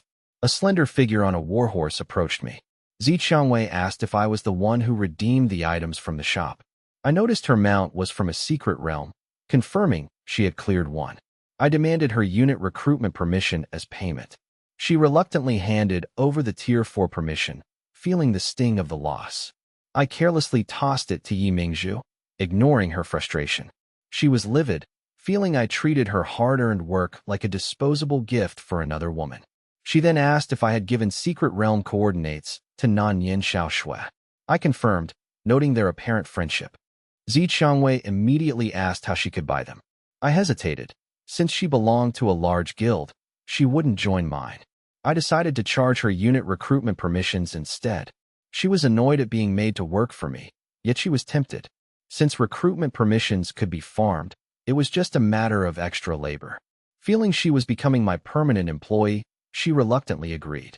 I sent the coordinates, advising her to wait before attempting them due to special activation requirements. The realms I gave her were obscure and difficult to trigger.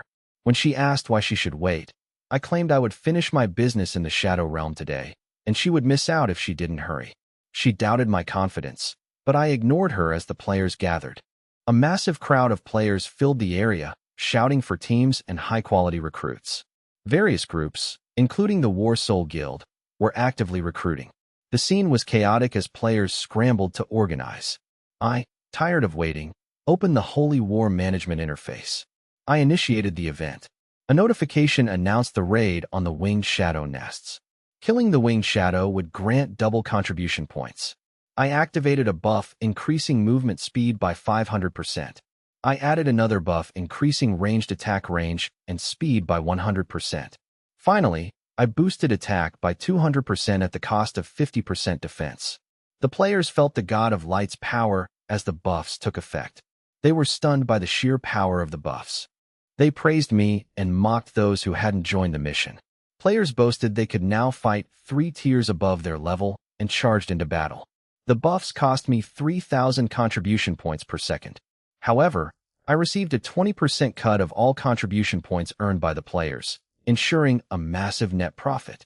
System notifications flooded in as my points skyrocketed due to my 10,000 times amplification. Every kill by the players generated massive points for me. I crushed a scroll of haste, leading my army toward the Winged Shadow nests with the players in tow. I led the way, carefully navigating the Shadow Realm to avoid triggering high-level mythical bosses. I ignored those who wouldn't follow, leaving them to their fate.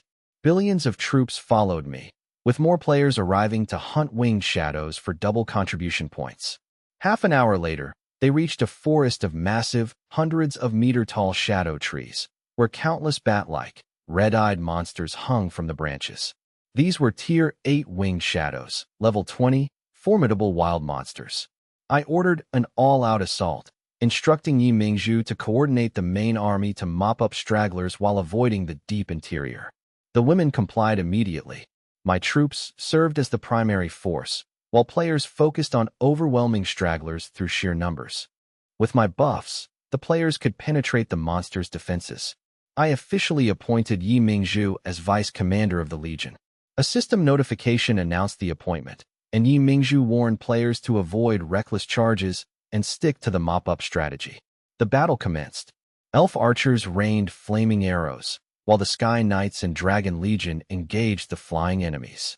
Shadow Phantom assassins targeted low-flying enemies near the ground. My AoE buffs significantly boosted the clearing speed, leaving players stunned by the efficiency. Cecilia approached me, worried, and warned me that she sensed an extremely evil presence nearby. I frowned. As the saintess of the god of light, Cecilia's intuition regarding evil was impeccable. As the battle intensified, winged shadows shrieked and swarmed the players. Many players panicked, realizing the Tier 8 monsters were too strong for their fragile units, and scrambled to kite them. Some players were thrilled by the massive experience gains from focusing fire on dozens of monsters. Despite the high damage output of the monsters, Yimingzhu's tactical guidance allowed players to adopt hit-and-run tactics, aided by my speed buffs. The winged shadows struggled to catch the agile archers. Though individual arrow hits dealt minimal damage, the cumulative effect slowly whittled the monsters down. I gathered my heroes, deciding to let the players handle the fodder while I investigated the source of the evil. Vivian was clueless, but Sylvia identified the aura as demonic. I sighed, noting that the winged shadows skills made the demonic connection obvious. Ignoring Sylvia's annoyance, I focused on a pitch-black, hole-like sphere at the top of the trees. I mounted Sylvia in dragon form and flew toward the dark object. I used a scout spell, but the result was inactive. The term abyss was familiar, but I had no memory of a dark heart of the abyss from my past life. Suddenly, the dark sphere shifted. A blood-red eye opened in the center. A system alert warned that my troop's stats were halved and my luck reduced by 1,000. For an ordinary player, a 1,000-point luck reduction would be catastrophic. For me, however, my massive luck pool rendered the penalty negligible. A second scout attempt revealed it to be a mythical grade 5, level 50, ancient demon god's heart. It possessed 300 billion HP, 0 attack, 99.99 million defense, and 3 powerful passive skills. I realized this heart was the source of the winged shadows. I wondered who had placed this immortal artifact here. 300 billion HP was relatively low for a mythical boss. However, its defense was absurdly high, making it immune to conventional damage. Fortunately, my troops dealt true damage, ignoring defense entirely. The Abyss Radiation skill threatened to turn nearby units into demons over time. The Supreme Ominous Aura drained luck. The luck drain was continuous, increasing the longer one stayed. Combined with Supreme Magic Immunity, the heart was effectively invincible to others, but to me, it was just a high HP target. I ordered my Sky Knights and Frost Dragons to attack. The target was out of range for the archers, so the dragons unleashed their assault. Red damage numbers flooded the screen as the heart's HP plummeted. In a dungeon in the west of the Shadow Realm, a young girl sat on a throne. She sipped from a wine glass, looking intoxicated. She mused that the dark heart of the abyss would be fully activated in a few years. It would cover the Shadow Realm, turning all shadow creatures into demons, defying even the Shadow Dragon. She mocked her brother's undead army, eager to see his reaction. Suddenly, space distorted beside her. A frantic succubus reported that the dark heart of the abyss was under attack. Unfazed, the girl asked who was responsible. Upon hearing it was humans, she remained calm, already aware of their presence in the realm. She waved her hand dismissively. They can't hurt the eye of the abyss. Send the First Legion to disperse them. The Dark Heart of the Abyss, a special boss with 99.99 million defense, had stood there for centuries, untouched by any successful attacks. Previous attackers failed to break its defense and were instead transformed into demons by the heart. Suddenly, a sound like shattering glass echoed deep within the girl's soul. She stood up, face pale. The sound signaled the destruction of the Dark Heart of the Abyss. Gritting her teeth, she roared, "Who did this?" As Sylvia's attack shattered the heart, dark light erupted, accompanied by a scream from the abyss and a flurry of system notifications. Killed. Gained 100 million shadow points. 10,000 times amplification triggered. 1 trillion shadow points gained. Gained 2 million Church of Light contribution points. 10,000 times amplification triggered. 20 billion points gained. World announcement. Dragon Kingdom player. First in the world to kill a mythical grade boss. Reward, 100,000 prestige. 10,000 times amplification triggered, 1 billion prestige gained. Your high prestige has earned you an invitation to become a noble of the City of Mages. Claim your title at the Royal Palace. Your high prestige has earned you an invitation to become a noble of the Fatter Kingdom. Claim your quest at the Royal Mage Academy. Your high prestige has earned you an invitation to become a noble of the Kent Kingdom. Claim your quest at the Royal Palace. Holy War Announcement. Count Night Demon has reduced attribute values by 99%. Warning, your actions have enraged her. She will pursue you relentlessly. No content. With the heart destroyed, the winged shadows dimmed. Their attributes plummeted by 99%, rendering them useless. Players rejoiced. The enemies now had the stats of level 1 trash despite their tier 8 rewards. Haha, Night Demon is amazing. These tier 8 monsters are weaker than our own troops now. Incredible. Tier 1 stats with tier 8 loot? Is this Night Demon's power? Night Demon is the GOAT. He soloed a mythical boss. I'm following Night Demon from now on. Soloing a mythical boss less than 3 days after launch. Players scrambled for kills. Zi Xiangwei watched in a daze, struggling to process that I had soloed a mythical boss while she was still fighting lone mobs. No content. Players were now sweeping the field effortlessly. Zi Xiangwei stared at me, mounted on Sylvia, wondering just how strong I truly was. I, meanwhile, focused on the name Taiwanasi. Taiwanasi, the witch, was a mythical powerhouse and the daughter of the Demon King. Her brother, another Demon King's child, was the final boss of the first expansion. Taiwanasi had won their trial, becoming an immortal true god and invading Blue Star. I felt her intense hostility from the west and knew she was a real threat, not just a divine projection. Shaking off my concern, I knew I had ways to deal with her in the Shadow Realm. I turned my attention to the loot. With my high luck, the world-first mythical kill was bound to yield treasures. I triggered the 10,000 times amplification on various drops, including 100,000 crystals and other rare items. I examined a black fragment, a piece of an ancient evil god's staff. Level 1, Immortal Grade. Anything related to an evil god was powerful. This was likely an immortal artifact. I tucked the fragment away, knowing collecting the set would be difficult. I pulled out a dark, eerie scroll. It was a high-level trial scroll from the Goddess of Luck, triggering a monster siege by the Goddess of Misfortune's forces. Success would grant the Goddess of Luck's power. No content. The Goddess of Misfortune was notorious for draining luck. I wasn't worried about my own luck, but I knew she was petty. I pondered the potential reward of the Goddess of Luck's power. I stored the scroll for later. The third loot item was a pile of pure crystals. These were divine power crystals, the purest energy from the world's core, usable by any deity. I was surprised by the quantity. I planned to use them to strengthen my own goddess, Stephanie, or leverage them against Layla. Finally, I found a glowing crystal. It was the core of an arcane golem, currently drained of energy. Legendary grade. It required 200 million crystals to reactivate Arcane Golem 108. This was my quest item. Legendary golems were immortal if their cores remained intact. 200 million crystals was a fortune for others, but pocket change for me. I opened a portal and returned to my territory. I confirmed the consumption of 200 million crystals. The core glowed with brilliant blue light. The golem materialized, scanning me before bowing. Respected descendant of the royal family, Arcane Golem 108, at your service. I asked about its history. We were on standby until a powerful demon destroyed the 27th Golem Legion 1,000 years ago. The golem projected a memory. The image showed a petite, young girl. She wore a luxurious, elegant Western Gothic dress, its color obscured by the Shadow Realm's gloom. Yet, the petite girl wielded a massive, 10-meter-tall axe, creating a jarring visual contrast that made me twitch.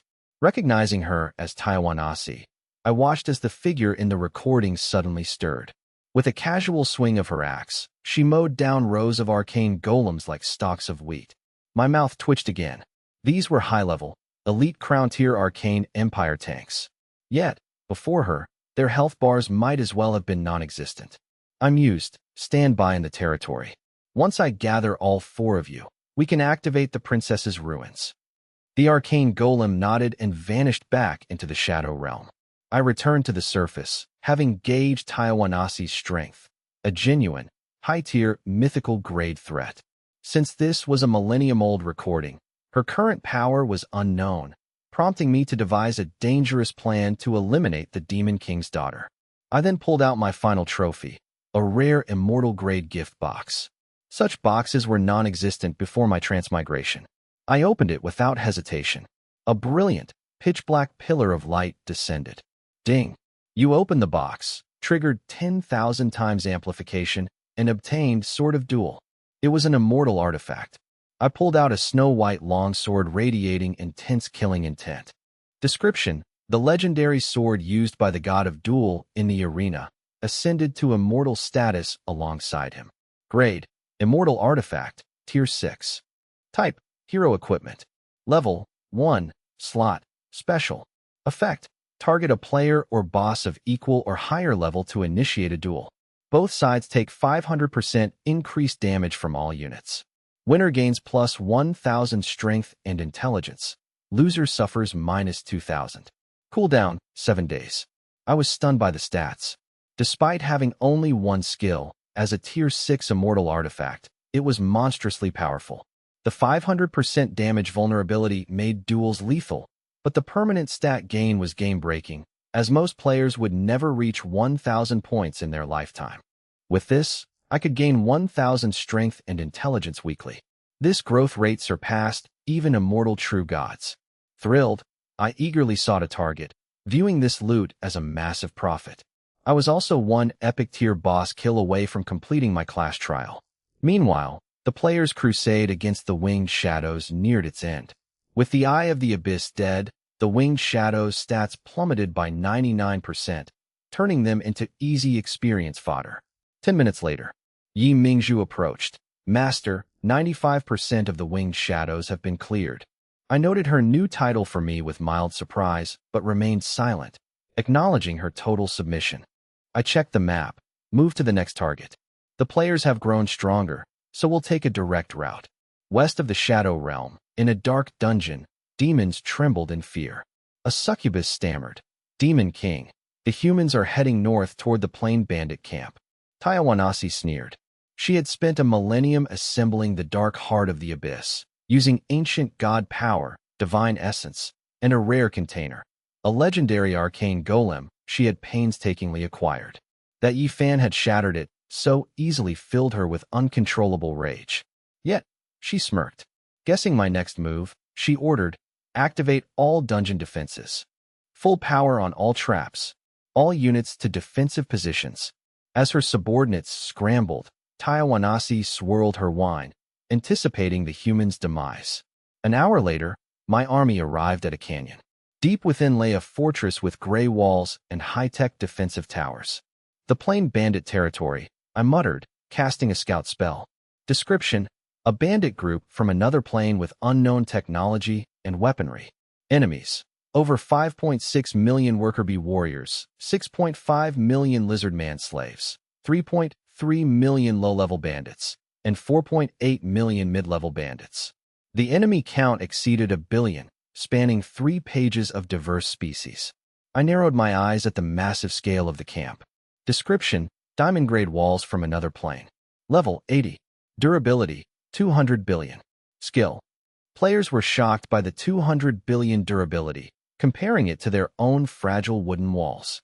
They marveled at the diamond-grade fortification. Boss Knight Demon, should we attack? This looks impossible. Yeah, let's skip this one. I found their hesitation amusing. To me, these walls were paper. The damage reduction against main plane units was irrelevant to my forces. I commanded, "Vivian, Sylvia, fly in and attack. Ina, focus on breaking the walls." The heroes obeyed. Frost dragons took to the sky, their roars shaking the heavens. As they approached, dark energy beams erupted from the camp. The blast struck the dragons, slightly depleting their health. I frowned. The damage confirmed the presence of high-level defensive towers. I ordered Sylvia to prioritize the defenses. She transformed into a massive dragon, directing the others to unleash their dragon breath. The icy energy froze the structures, paralyzing the defenses as the system confirmed their destruction. Under Ina's command, the elven sharpshooters unleashed a barrage of arrows. their speed creating a blur as the walls began to crumble. I updated the Holy War objectives. Holy War announcement. Target confirmed. Players, follow Legion Commander Knight Demon to attack the Plain Bandit camp. Holy War announcement. Commander has set the objective. Killing Plain Bandits grants 10x contribution points. Players were stunned. 10x? Is that real? That's insane. Our troops are stronger now. We can definitely handle this. Charge. The Church of Light loathed these bandits, who were diverse, tactical, and equipped with mysterious, black technology from other planes. To finish quickly, I ordered Yi Mingzhu to use various potions. System alerts confirmed. All troops' movement speed increased by 200%. Morale maintained at maximum for 1 hour. Yi Mingzhu signaled the charge. The massive player army completely surrounded the bandits' territory. Players surged forward like a tide, shouting battle cries. Suddenly, a massive explosion tore through the ground, creating a dark mushroom cloud. Many player troops were wiped out. I wasn't surprised. These bandits were notoriously difficult. Despite the traps, the sheer number of players, hundreds of billions, overwhelmed the defenses within minutes. Once engaged, the players struggled against the bandits' high defense, suffering heavy casualties. My own troops entered the fray, unleashing a hail of arrows. Flaming rain tore through the defensive lines, followed by the Sky Knights, whose spears erupted with blinding light. My troops' levels skyrocketed, with the Shadow Phantom Assassins reaching max level instantly. Ignoring the notifications, Ina, and Vivian slipped into the shadow mist. I knew the bandits were 1% elite robbers and 99% slaves. Killing the boss would cause the slaves to collapse. This was the most efficient way to break them. Vivian's ability kept them perfectly hidden within the shadow mist, even right in front of enemies. I spotted the target, a commander in mechanical armor directing the battle from a central building. I used Scout. Description: high-level commander from another plane, experienced in massive campaigns across the Shadow Realm and Earth Plane. Grade: Legendary, Tier 5. Level: 50. HP: 800 billion. Attack: 38,000. Defense: 4,000. Skills: Nano Armor, Cellular Regeneration, Plane Shift, Auto Repair, Cannon Barrage, Main Plane Resistance. A level 50 legendary boss. I frowned. It was a tank-type boss, the player's least favorite. With 800 billion HP and 4,000 defense, it was a massive damage sponge. Like the dark heart of the abyss, it was impenetrable without special means. The boss had dual health bars and reparable armor. I remained calm, pulled out a lethal item, and targeted the commander. Use successful.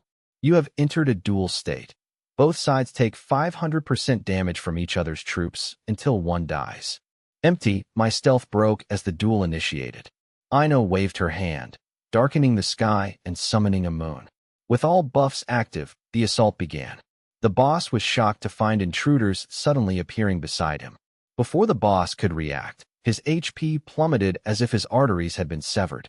Within seconds, his health bar was empty. With a mechanical explosion, the boss collapsed in despair. System alerts chimed. You killed the boss. Triggered 10,000 times amplification, 200 billion shadow points. Triggered 10,000 times amplification, 5 billion Church of Light contribution points. Reputation with the faction minus 200. Duel 1. Plus 1,000 strength, plus 1,000 intelligence. Holy War announcement. Count Knight Demon has been killed. All bandit morale minus 50%. Slave morale minus 100%. Task complete. Level cap raised. New skills learned. The tide of battle turned instantly. The bandit army, especially the slaves, lost all morale. They dropped their weapons and fled. I signaled Vivian to dispel the shadow mist. The Shadow Phantom Assassins had been the ones to execute the boss. I hadn't expected the boss to die so quickly, but my massive stat multipliers made it inevitable. With the Glory Holy War, Burn the Boats, and leaderboard buffs, my attack power was boosted 24-fold. I looted the corpse, triggering 10,000 times amplification on multiple high-tier items. I was satisfied. The bandits were a goldmine for black technology. My high luck stat ensured a massive haul. I was surprised to find an astral portal in my inventory. I knew this item well. It was an essential tool for large guilds in the future to connect territories via mother and child gates.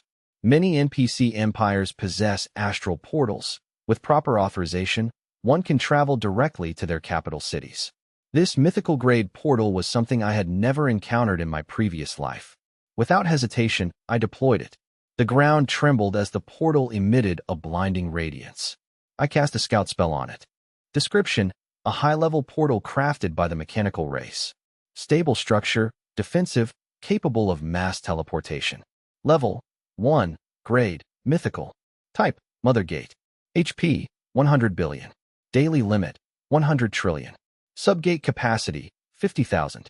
I was satisfied. A mythical Mother Gate capable of transporting 100 trillion people daily and supporting 50,000 subgates is truly an artifact. I stored it, noting that as a count, I could place subgates in the City of Light. I then pulled out a massive, futuristic cannon. Description: supreme mechanical race weaponry. An offensive artifact capable of fusing 3 shell types for devastating strikes. Level 1, grade, mythical tier 9. Effect: fuse 3 shells, 0/3, for a destructive strike. Note: one-time use item. My eyes lit up. This star cannon, a famous tool of plane bandits, is highly coveted in the black market. A gold-grade version sells for millions. A mythical one is hundreds of times more powerful. I looked toward the west, wondering if the little girl was ready, then continued checking my loot. Description: mechanical race defensive military equipment. Attaches to city walls to increase durability. Level 1, grade, legendary tier 9. Effect: increases wall durability by 30%. It's a high-quality, detachable item. I then activated the arcane golem, number 111, with 200 million crystals. It claimed the plane bandits attacked them because the golem legion lacked energy. I ordered it to stand by, leaving only one golem left to activate. I also completed my class trial, raising my level cap to 40 and unlocking 3 new skills, which I maxed out with 400 hero skill points each. Ding. You spent 400 hero skill points. Skill leveled to LV10. Ding. You spent 400 hero skill points. Skill leveled to LV10. Ding. You spent 400 hero skill points. Skill leveled to LV10. Level 10 Effect 1. Target unit's attacks become permanent ice attribute. Effect 2. 100% chance to freeze up to 10 enemies within 200 yards for 3's, 5's cooldown. Effect 3. Cannot coexist with other skill effects. Cost: 10k mana. Cooldown none. Level 10 Effect 1. Target unit's attacks become permanent lightning attribute. Effect 2. 100% chance to chain lightning to 20 enemies within 200 yards, dealing 1.5x magic attack. Effect 3. Cannot coexist with other skill effects. Cost: 10k mana. Cooldown none. Level 10 Effect 1. Target unit's attacks become permanent wind attribute. Effect 2. 100% chance to slow up to 10 enemies within 200 yards by 80% for 3's. Effect 3. Cannot coexist with other skill effects. Cost: 10k mana. Cooldown none. I was stunned by the power of these skills. As an SSS rank hidden class, the Forbidden Mage's skills were absurdly strong. Being linked to units makes them far superior to standard hero skills. The Ice and Wind skills provide crowd control, while the Lightning skill offers superior AoE chain damage compared to the Flame Dominator. I was highly satisfied. Description: the path of the Forbidden Mage is fraught with obstacles. Find the ancient memories to silence the opposition. Task: clear the trial. Reward: unlock level cap. I frowned. An ancient ruin trial? I pulled out the trial scroll. Description: an ancient teleportation scroll, thousands of years old. Destination unknown. Level 1. Effect: teleport to a special map. Warning: extremely dangerous. Many powerful figures have perished here. Proceed with caution. Arcane Empire. The mention of this name, barely recorded in history, signaled extreme danger. In the future, someone would summon monsters from these ruins, endangering the main plane. I stored the scroll, choosing to focus on building strength first. Clearing the plane bandits took time due to their sheer numbers. An hour later, the system notified me. Ding. Your Holy War Army cleared a plane bandit territory. All participants gained 10 reputation. Ding. You triggered 10,000 times amplification, gained 100k reputation. Ding. You destroyed a plain bandit camp. Loot. Wood asterisk 6b, stone asterisk 12b, iron asterisk 26b, food asterisk 84b, crystals asterisk 2.3b. Ding. Please select distribution mode. I could keep it all, share it, or distribute based on contribution. I decided to take all the crystals for myself. The remaining resources were distributed based on combat contribution. Ding. Holy War announcement. The Legion Commander has set the distribution mode. Ding. You triggered 10,000 times amplification. Gained. Wood asterisk 1.2t, stone asterisk 2.4t, iron asterisk 5.2t, food asterisk 16.8t, crystals asterisk 23t. My troops secured 20% of the kills, filling my resources to the brim. I was confident I now possessed more resources than even the average deity's church, enough to last a long time. The participating players were ecstatic, with one exclaiming that their share of over 10,000 basic resources was a massive boost. Another player apologized for complaining about troop losses, noting that the 100,000 resources received made the sacrifice well worth it. Players clamored for me to form a guild, promising to follow me loyally if I did. The sentiment was unanimous. Players were stunned by my generosity, noting that most guild leaders would have kept half the loot for themselves. Players agreed that my fairness far surpassed that of major guilds, with high-performing players receiving massive payouts. Overall, despite the casualties, the resources gained were more than enough to recruit even larger armies. Everyone felt they had profited, but my gains were astronomical.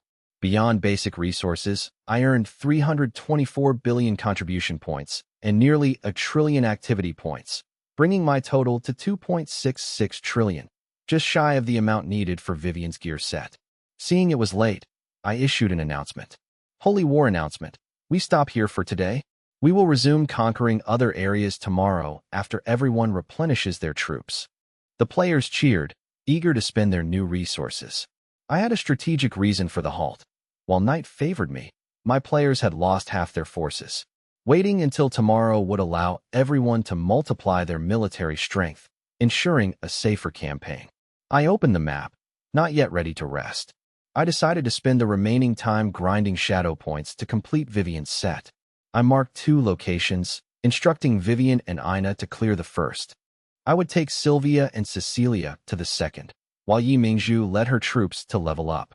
The heroes agreed, though Yi Mingzhu hesitated, clearly still harboring a desire for revenge against her enemies.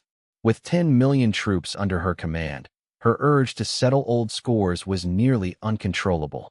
I patted her head gently, telling her that now was not the time and that seeking revenge within the game would be futile. Yi Mingzhu's eyes shimmered as she nodded firmly. Splitting the forces significantly increased their efficiency. With my current buffs, I could one-shot almost anything that wasn't a powerful boss or a crown tier unit.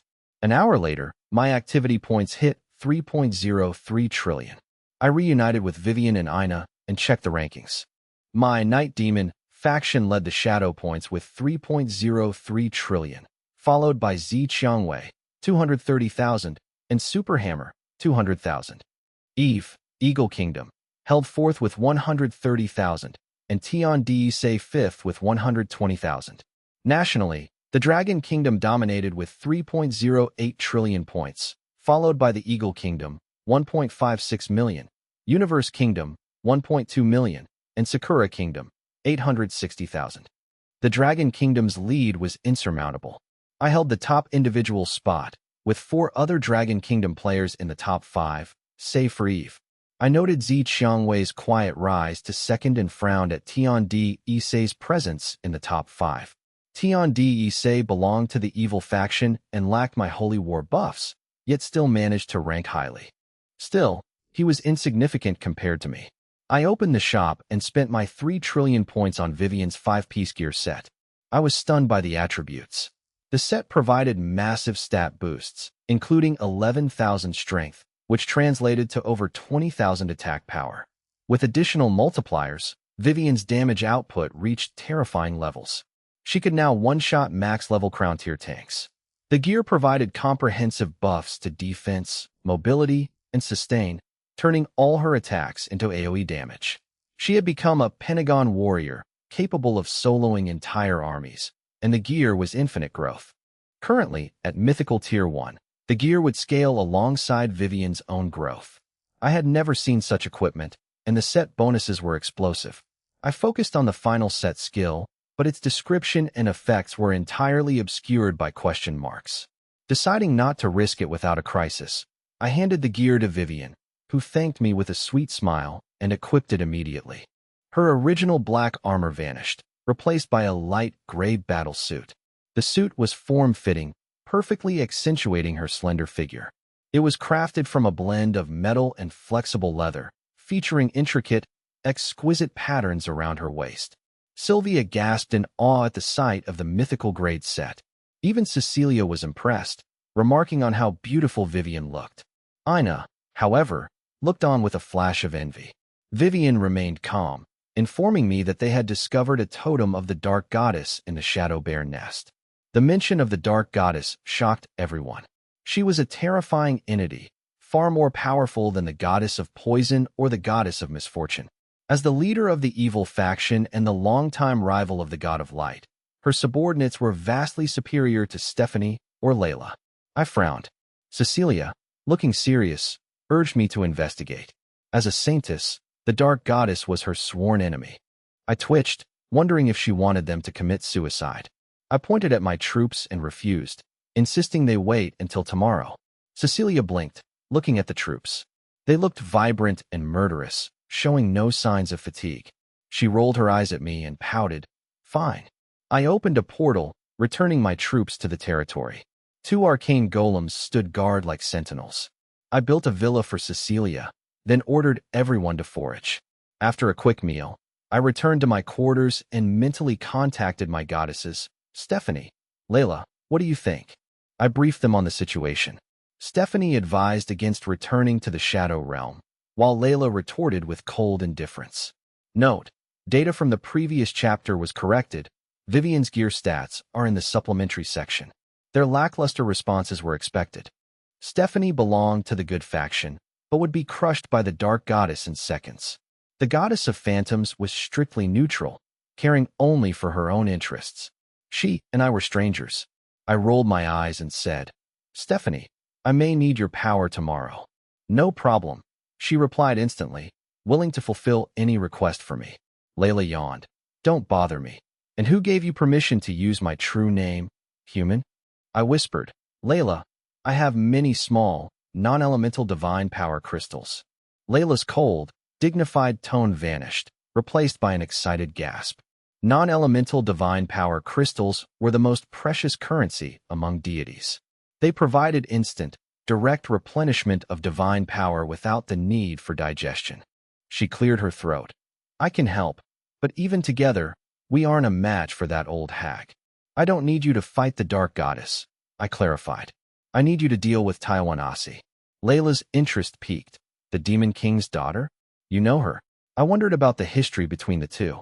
Layla laughed. Give me the crystals, and I'll give you my full support. I smirked at her transactional nature. I performed the sacrifice ritual for Layla, losing 100 crystals, then offered 8,000 to Stephanie. Both goddesses were stunned by the sheer quantity. Stephanie murmured that this was enough to buy a powerful ally. I shook my head. No, keep them for yourself. Stephanie accepted. As I prepared to sleep, I smelled a familiar scent. Vivian was hovering over me, her presence silent and stealthy. Lord, she began, hesitating. After a long silence, she bit her lip. There are things I cannot tell you yet. But please trust me, I would never harm you. You are the most important person in my heart. I frowned at the mystery, yet I felt the sincerity in her heart. I trusted her implicitly, far more than my other heroes. I smiled. I trust you. Vivian beamed.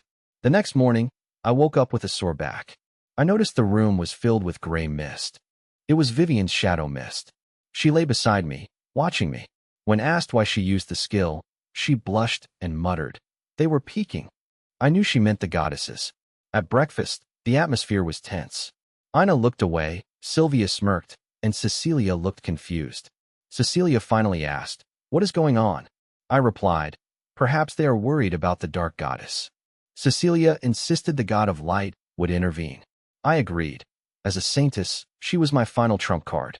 However, I preferred to avoid the god of light, whose divine gaze would see through my selfish, neutral nature and disrupt my plans. Yi Mingzhu arrived, exhausted from leveling in the Shadow Realm. She reported that foreign lords were surrounding them and that Zhanhu and Wuqing wanted a meeting. I blinked in surprise. They were coming to me. Perfect. I needed kills to activate my Heart of Slaughter. Killing players was far faster than grinding wild monsters. "Everyone hurry," I sneered. "We enter the Shadow Realm in 10 minutes. After breakfast, I proceeded with my daily routine. I recruited 4,000 flame sharpshooters, 4,000 sky knights, 1,000 frost dragons, and 4,000 shadow phantom assassins. It was the 4th day since the server launch. My total force reached 44,905 units, plus 10 million Church of Light soldiers. I didn't care about the losses from yesterday. I pulled an item from my bag to upgrade my defenses. Confirm. The white walls were reinforced with heavy mechanical steel plates. Durability increased by 30%. I didn't mind the cost. I planned to move to a floating island eventually anyway. I led my troops back to the Shadow Realm. Suddenly, a notification pinged. "Zi Qiangwei invites you to a voice call." I accepted. Zi Qiangwei's voice rang out. "Night Demon, where are you? The major guilds want to talk." I checked the rankings. I led the individual list, followed by Eagle Kingdom's Eve, with Zi Qiangwei third. Dragon Kingdom dominated the national rankings. As I stood, prominent guild leaders like Zhanhu and Wuqing, Shuling Zhanshan, and Zi Qiangwei approached. Players whispered, speculating about a foreign encirclement, while noting Aoshi Wushuang's absence. The guild leaders were intimidated by the lethal aura of my troops, greeting me with forced respect. Ignoring their recruitment offers, I focused on Zi Qiangwei and the burly Zhanhu and Wuqing, leader of the War Soul Guild. Zhanhu and Wuqing possessed a sharp, calculating gaze, clearly a more formidable opponent than the incompetent Aoshi Wushuang. He was also the sworn enemy of Yi Mingzhu. Despite this, Yi Mingzhu stood quietly behind me, showing no hostility. Zhanhu and Wuqing observed me, noting that the usual coalition of the top 3 guilds was impossible without Aoshi. I demanded a briefing. Zi Qiangwei reported that Universe, India, and Sakura kingdoms were encircling them, with others closing in. I nodded. The Shadow Realm was vast, and system coordinates were assigned by nation. Normally, it would take 3 days for nations to encounter one another unless they actively hunted each other. Zhanhu and Wuqing pointed out a portal to the south as the likely entry point for the enemy forces. Zi Qiangwei proposed destroying the portal before crushing the coalition. I dismissed the idea of immediate destruction, opting to let the enemies gather instead. I issued a holy war announcement for players to follow my lead and departed, ignoring the guild leaders. I messaged Zi Qiangwei, instructing her to monitor the enemy's movements. The guild leaders were left humiliated by my blatant disregard. I had shown open contempt, ignoring everyone except Zi Qiangwei and Zhanhu and Wuqing. Even Zhanhu and Wuqing felt slighted. Other leaders grumbled about my arrogance, predicting my downfall. Zhanhu and Wuqing asked Zi Qiangwei for her plan. Zi Qiangwei replied that the Rose Guild would follow me. Zhanhu and Wuqing sneered and left, deciding not to participate. He reasoned that if I lost, War Soul would remain strong by preserving its forces. Zi Qiangwei, however, smiled, confident that I would not lose. Players were ecstatic, flooding me with messages of support and readiness. Many had tripled their military strength since the previous day. Those who missed out yesterday were desperate to join, as the rewards from the Shadow Realm were immense. Players had used the activity and Church of Light shops to bolster their ranks. I had provided Tier 2 units, while the church supplied Tier 3 paladins. Studios and players like Nanyan Xiaoshui had farmed secret realms, flooding the trading house with units. Nanyan Xiaoshui now commanded 8,000 Tier 6 units and 60,000 Tier 3s. Zi Qiangwei's guild also thrived, prioritizing high-tier units. Nanyan Xiaoshui approached me, offering to introduce me to wealthy female players in exchange for more secret realm locations. When she admitted she wasn't as rich as me, I rejected the deal. She pleaded for another coordinate, claiming this was her first time being so close to a man. I refused, noting the remaining realms were low yield. However, I offered her a deal. I would provide locations if she gathered intelligence on the War Soul Guild. I dismissed Aoshi as irrelevant. I only tolerated War Soul because of Yi Mingzhu. Nan Yin Xiao Shui reluctantly agreed, insisting the information remained secret. She left satisfied. I observed my massive, elite army, which had grown significantly since yesterday. I issued the final Holy War announcement to mobilize. I took flight on Sylvia, with Ina and Cecilia leading the troops toward the west. Sylvia sensed terrifying energy ahead. I corrected her address, demanding to be called Lord. Sylvia retorted by calling me a pervert. I ignored her and ordered a landing at the designated coordinates. Sylvia dove, creating a massive crater upon impact. I asked Layla if the enemy dungeon was ahead. Layla warned that the dungeon held billions of demons, and Taiwanasi had surely prepared a trap for me. Knowing Taiwanasi was a formidable enemy, I deployed the star cannon I had acquired the previous day. I loaded it with 2 legendary-grade potions, one of which was a devastating, nuke-like item, and a 3rd diamond-grade potion to fill the slot. I initiated the star cannon, selecting the Doomsday Bomb, the legendary-grade potion, and the Shadow Bomb as my payload. Upon confirmation, the system announced the fusion of the 3 items with 100x power, which was then boosted by the 10,000 times amplification to a staggering 1,000,000x power. Inside the dungeon, Taiwanasi watched me on her screen, ready to unleash her defenses. Suddenly, a soul-deep sense of dread washed over her. A cataclysmic explosion erupted, creating a massive mushroom cloud that shook the entire Shadow Realm. Players hundreds of kilometers away were knocked off their feet by the tremors. As players marveled at the unprecedented explosion, Sylvia flew overhead, cursing me for nearly killing her in the blast. I ignored her, focused on the flood of system notifications. I received 10 million EXP for killing 1,000 demons. Thanks to the amplification, I gained 100,000 Church of Light contribution points. I earned 10 million shadow points. I continued to rack up millions of EXP from further kills. The notifications continued incessantly. I destroyed a structure, gaining 20 billion contribution points. Another structure destruction netted me 40 billion contribution points. The destruction continued. My contribution points soared to the top of the Church of Light rankings. I reached 3rd place on the leaderboard, gaining a 30% damage buff against the evil faction. The amplification boosted this buff to a massive 1,000%. I looted vast quantities of wood, stone, iron, food, and crystals from the destroyed dungeon. The amplification multiplied these resources into the quadrillions. I received a special reward for being the first human to destroy an 11th level demon dungeon. The amplification boosted this reward significantly. My achievement was recorded in the history of the Lost Continent, granting me 10 million reputation. The amplification boosted my reputation to 100 billion. My high reputation increased my territory's attraction to NPCs to 500. The amplification pushed my territory attraction to 5 million, triggering a flood of NPC recruitment offers and new quests from the Temple of Wind and Temple of Magic. The notifications lasted 5 minutes. I was stunned. I hadn't expected the 1,000,000x power boost. The star cannon, unable to contain such mythical energy, had disintegrated upon firing.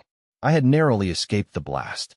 While I was protected by my moonlight cloak, Sylvia had been killed in the blast. She revived instantly thanks to her ring, and I reviewed the system logs in shock. I had completely obliterated an 11th level dungeon. Such dungeons were incredibly rare, housing billions of inhabitants. My shadow points and contribution points were maxed out. Unfortunately, there was no notification that Taiwanasi had been killed. I realized that a boss nearing the level of an immortal deity would have survival trump cards. Regardless, her dungeon was ruined, setting her back significantly. With enough resources to last a decade, I used a scroll of haste to regroup with my troops. The 2 goddesses, shaken by the explosion that nearly altered the geography of the Shadow Realm, asked me how I had achieved such power. I caught my breath and asked about the status of the violent little girl. The goddess of phantoms cheered, confident that Tayawanasi was finished. Stephanie sensed that Tayawanasi's aura was extremely weak, suggesting she was still trapped within the ruins of her dungeon. I nodded, trusting Stephanie's superior perception. My eyes glinted dangerously as I asked Stephanie if she could forge a slave contract. Despite the goddess's shock and Stephanie's protest, I insisted on trying. Minutes later, I returned to my troops. Ignoring Ina and Cecilia's concern over the recent explosions, I ordered an immediate march toward the dungeon. I arrived at the former location of the star cannon and gazed into a bottomless abyss. The pit was thousands of meters deep. "This is..." Cecilia gasped in disbelief. "Lord Night Demon, you destroyed an entire dungeon?" I nodded and ordered Ina and Cecilia to stand by, as their troops couldn't descend into such a deep chasm. I mounted Sylvia and descended into the pit with 8,000 frost dragons. The pit was pitch black. I tossed down several crystals. Millions of glowing crystals were dropped, illuminating the entire floor of the abyss. My eyes narrowed as I spotted a young girl in the west corner glaring at me. She was petite, wearing a gothic princess dress now soaked in blood. "Damn human," Tayawanasi spat, coughing up blood after just 5 words.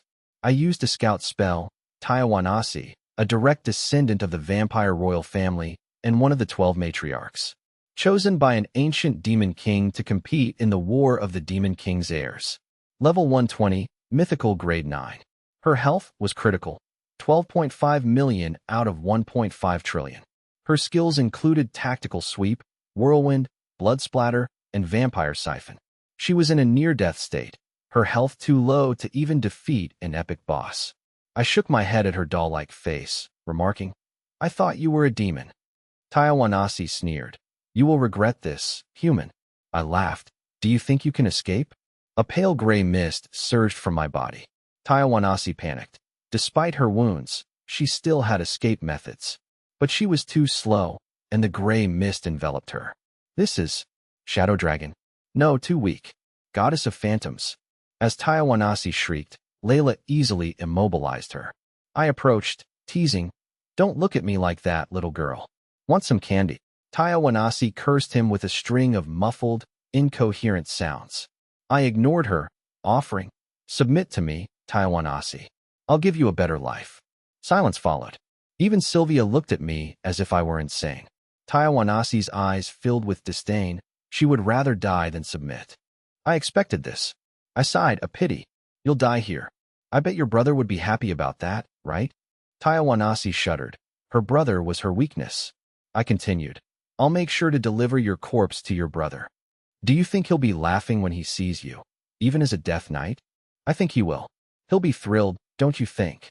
Silence returned, but Tayawanasi's crimson eyes were now filled with terror.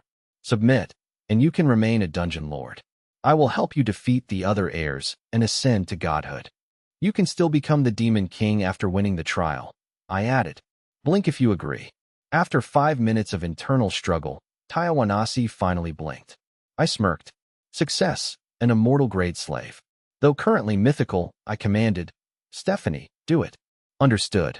Moonlight poured down, imbuing me with a mysterious, divine aura. Only a deity could forge a contract with a mythical boss. Stephanie finished, and the system confirmed. Tayawanasi's soul was now under my control. The system warned that this violated Church of Light doctrines and could lead to the loss of my title. The system voice faded. I was surprised that Stephanie had channeled the contract through me. I now held a fragment of Tayawanasi's soul in my own. With a single thought, I could destroy her. It was the ultimate, unequal slave contract. I pulled a potion from my bag to treat her pale face. Ding. You used a potion. All units within 2,000 yards recover 2 million HP. Ding. 10,000 times amplification triggered. All units recover 20 billion HP. Holy light flashed, and Tayawanasi's health bar surged, her breathing stabilizing. She blinked in confusion, asking, "Human, can you deal with Dalmans?" I replied coldly, "Call me master, little girl." Tayawanasi simply scoffed, her pride still intact. I calmly asked, "If I sold your slave contract to your brother, how much would he pay?" Tayawanasi nearly coughed up blood, her face flushing red with trembling rage. She wondered if this man was the true demon. She struggled to choke out, "Moss? Master." I smiled, deciding not to push her further. I didn't want her to choose mutual destruction just yet. I instructed her to develop her dungeon in the Underdark instead of the Shadow Realm, as I would soon attack Dalmans. Dalmans was her brother, the mastermind behind the Eastern Undead. Tayawanasi was furious, lamenting that her level 11 dungeon, housing billions of demons and countless slaves, had been destroyed by me. I opened a portal to my territory. Tayawanasi was stunned by the sheer volume of supplies piled up, a level of wealth she had never seen as a demon king's daughter. I casually pointed to a mountain of resources, offering her 100 trillion units to rebuild, promising she would become stronger than before. "How much?" Stunned, Tayawanasi confirmed the amount and immediately summoned her remaining demons to haul the loot, fearing I might change my mind. These were her last troops, spared from the dungeon destruction. She worked frantically to move the massive 100 trillion units. With these resources, she was certain of a comeback. I designated a coordinate for her new dungeon. It was a plain in the Underdark, near the passage to the Evernight Forest. Tayawanasi stared at me. "Do not forget your promise, Moss." "Master." I smiled faintly. "Within a year, I will bring you Dalman's head." Tayawanasi shivered, realizing I wasn't joking. I returned to the Shadow Realm through the portal. Stephanie warned me I was playing with fire, but I remained confident. Stephanie sighed and ordered her followers to keep this secret. I knew using Tayawanasi was risky but necessary. I needed to grow stronger without alienating the good faction yet. Suddenly, Nanyan Xiao Shuem messaged me, panicked about the leaderboard. 1. Night Demon, Dragon Kingdom 6.42 quadrillion shadow points. 2. Eve, Eagle Kingdom 3.58 million. 3. Zi Qiangwei, Dragon Kingdom 3.12 million. I understood her shock. I was surprised myself. I hadn't expected to gain over 6 quadrillion points from that single engagement. This was enough to empty the shop multiple times. I had obliterated Tayawanasi's level 11 dungeon, destroying its core, resources, and recruitment rights. No wonder she hated me. Her loyalty was at -200. Nanyan Xiao Shui asked if I was cheating. I ignored her. The leaderboard spike caused a massive stir among players. Players were stunned, comparing their own meager points to Night Demon's astronomical total. They realized the jump from 5 trillion to 6 quadrillion happened in an instant. They correctly linked it to the earlier explosion. Dragon Kingdom players were proud, as this solidified their top ranking. I didn't bother with low-tier shop items, which the players accepted. Other nations, however, were incensed. The Eagle Kingdom was too far for a quick strike. Eve, having just cleared a golden tier boss, felt no joy. She stared at the leaderboard and ordered her guild to attack, determined to see Night Demon fall. In the Universe Kingdom, a leader prepared his troops, receiving orders from the Eagle Kingdom to strike. He coordinated with the Sakura and India regions, declaring that the Universe Kingdom would crush the Dragon Kingdom. Zi Qiangwei informed me that enemy forces were advancing. Normally, nation wars required guild consensus, but large-scale event maps had no such restrictions. While formal nation wars were currently impossible, cross-border skirmishes were common. The Dragon Kingdom had long been a target for other nations. I, needing to repair my heart of slaughter, welcomed the challenge. I issued a holy war announcement. All units to battle stations. Organize formations. Let none return alive. Players were fired up, eager to defend their nation under Night Demon's leadership. Large-scale battles required precise coordination of front lines, air support, and flanks. A single failure could lead to a total collapse. I delegated the organizational burden to Zi Qiangwei. Zi Qiangwei was overwhelmed, barking orders to various guilds to secure the flanks and positions. Previously, this responsibility was shared among 3 major guilds. Now, the weight fell entirely on her. She grumbled about me being busy with my female hero while she did all the work. I moved my troops to the front, checking my rewards. I examined my new title. Description: records your slaughter of hundreds of millions of demons. Your reputation spreads through the abyss. Even demon kings will hesitate before you. Rank: unique hidden. I was stunned by my new immortal grade title, which grants a 1000% damage bonus against all demons. Given that demons are the primary enemies of the main plane and will be the main force invading Blue Star, this title is invaluable, even against ancient demon kings. The Church of Light Contribution Leaderboard. 1. Archbishop Blondo, 587.3 quadrillion. 2. Cecilia, 46 quadrillion. 3. Night Demon, 13 quadrillion. I realized the leaderboard was dominated by NPCs, who earn contributions far more easily than players. Cecilia, for instance, accumulated over 40 quadrillion points simply through daily prayers. As for the top-ranked Blondo, I search my memories. He was the saint of the god of light during the last war of gods and demons, a powerhouse on the verge of becoming a true god. My own ranking was fueled by destroying countless demon structures, amplified 10,000-fold. The leaderboard also provides various passive bonuses. The third-place bonus, which grants 30% damage against the evil faction, was amplified to 1,000% for me. This, combined with my title, makes my damage output against the evil faction truly terrifying. Against demons, my damage multiplier exceeds 20x. Recalling my past life, where I died under a demon's siege, my eyes gleamed with resolve. I wondered if I could take preemptive action. After looting, I inspected the crater. The boss's corpse had been pulverized, leaving no loot. I found only a glowing arcane golem core, which Taiwanasi had been researching. As a crown tier unit, the arcane golem is highly coveted, even by the Demon King's daughter. With all 4 legendary arcane golems collected, I prioritized the players over my quest. I reunited with the Dragon Kingdom forces, where a frantic Zi Xiangwei awaited me. Zi Xiangwei reported that the enemy had hired massive numbers of goblins. I dismissed the threat. Goblins are part of the evil faction, meaning killing them would yield both quest progress and contribution points. I told Zi Xiangwei to have faith in the Dragon Kingdom players. Zi Xiangwei remained anxious, noting that many major guilds were sitting out, leaving only mid-sized guilds and solo players to face the combined forces of the universe, Sakura, and India kingdoms. I, however, remained calm, handing Zi Xiangwei 100 legendary potions to distribute among the guilds to boost their combat power. Meanwhile, the coalition forces bickered over kill stealing. The coalition was led by India, the Universe Kingdom, and the Sakura Kingdom.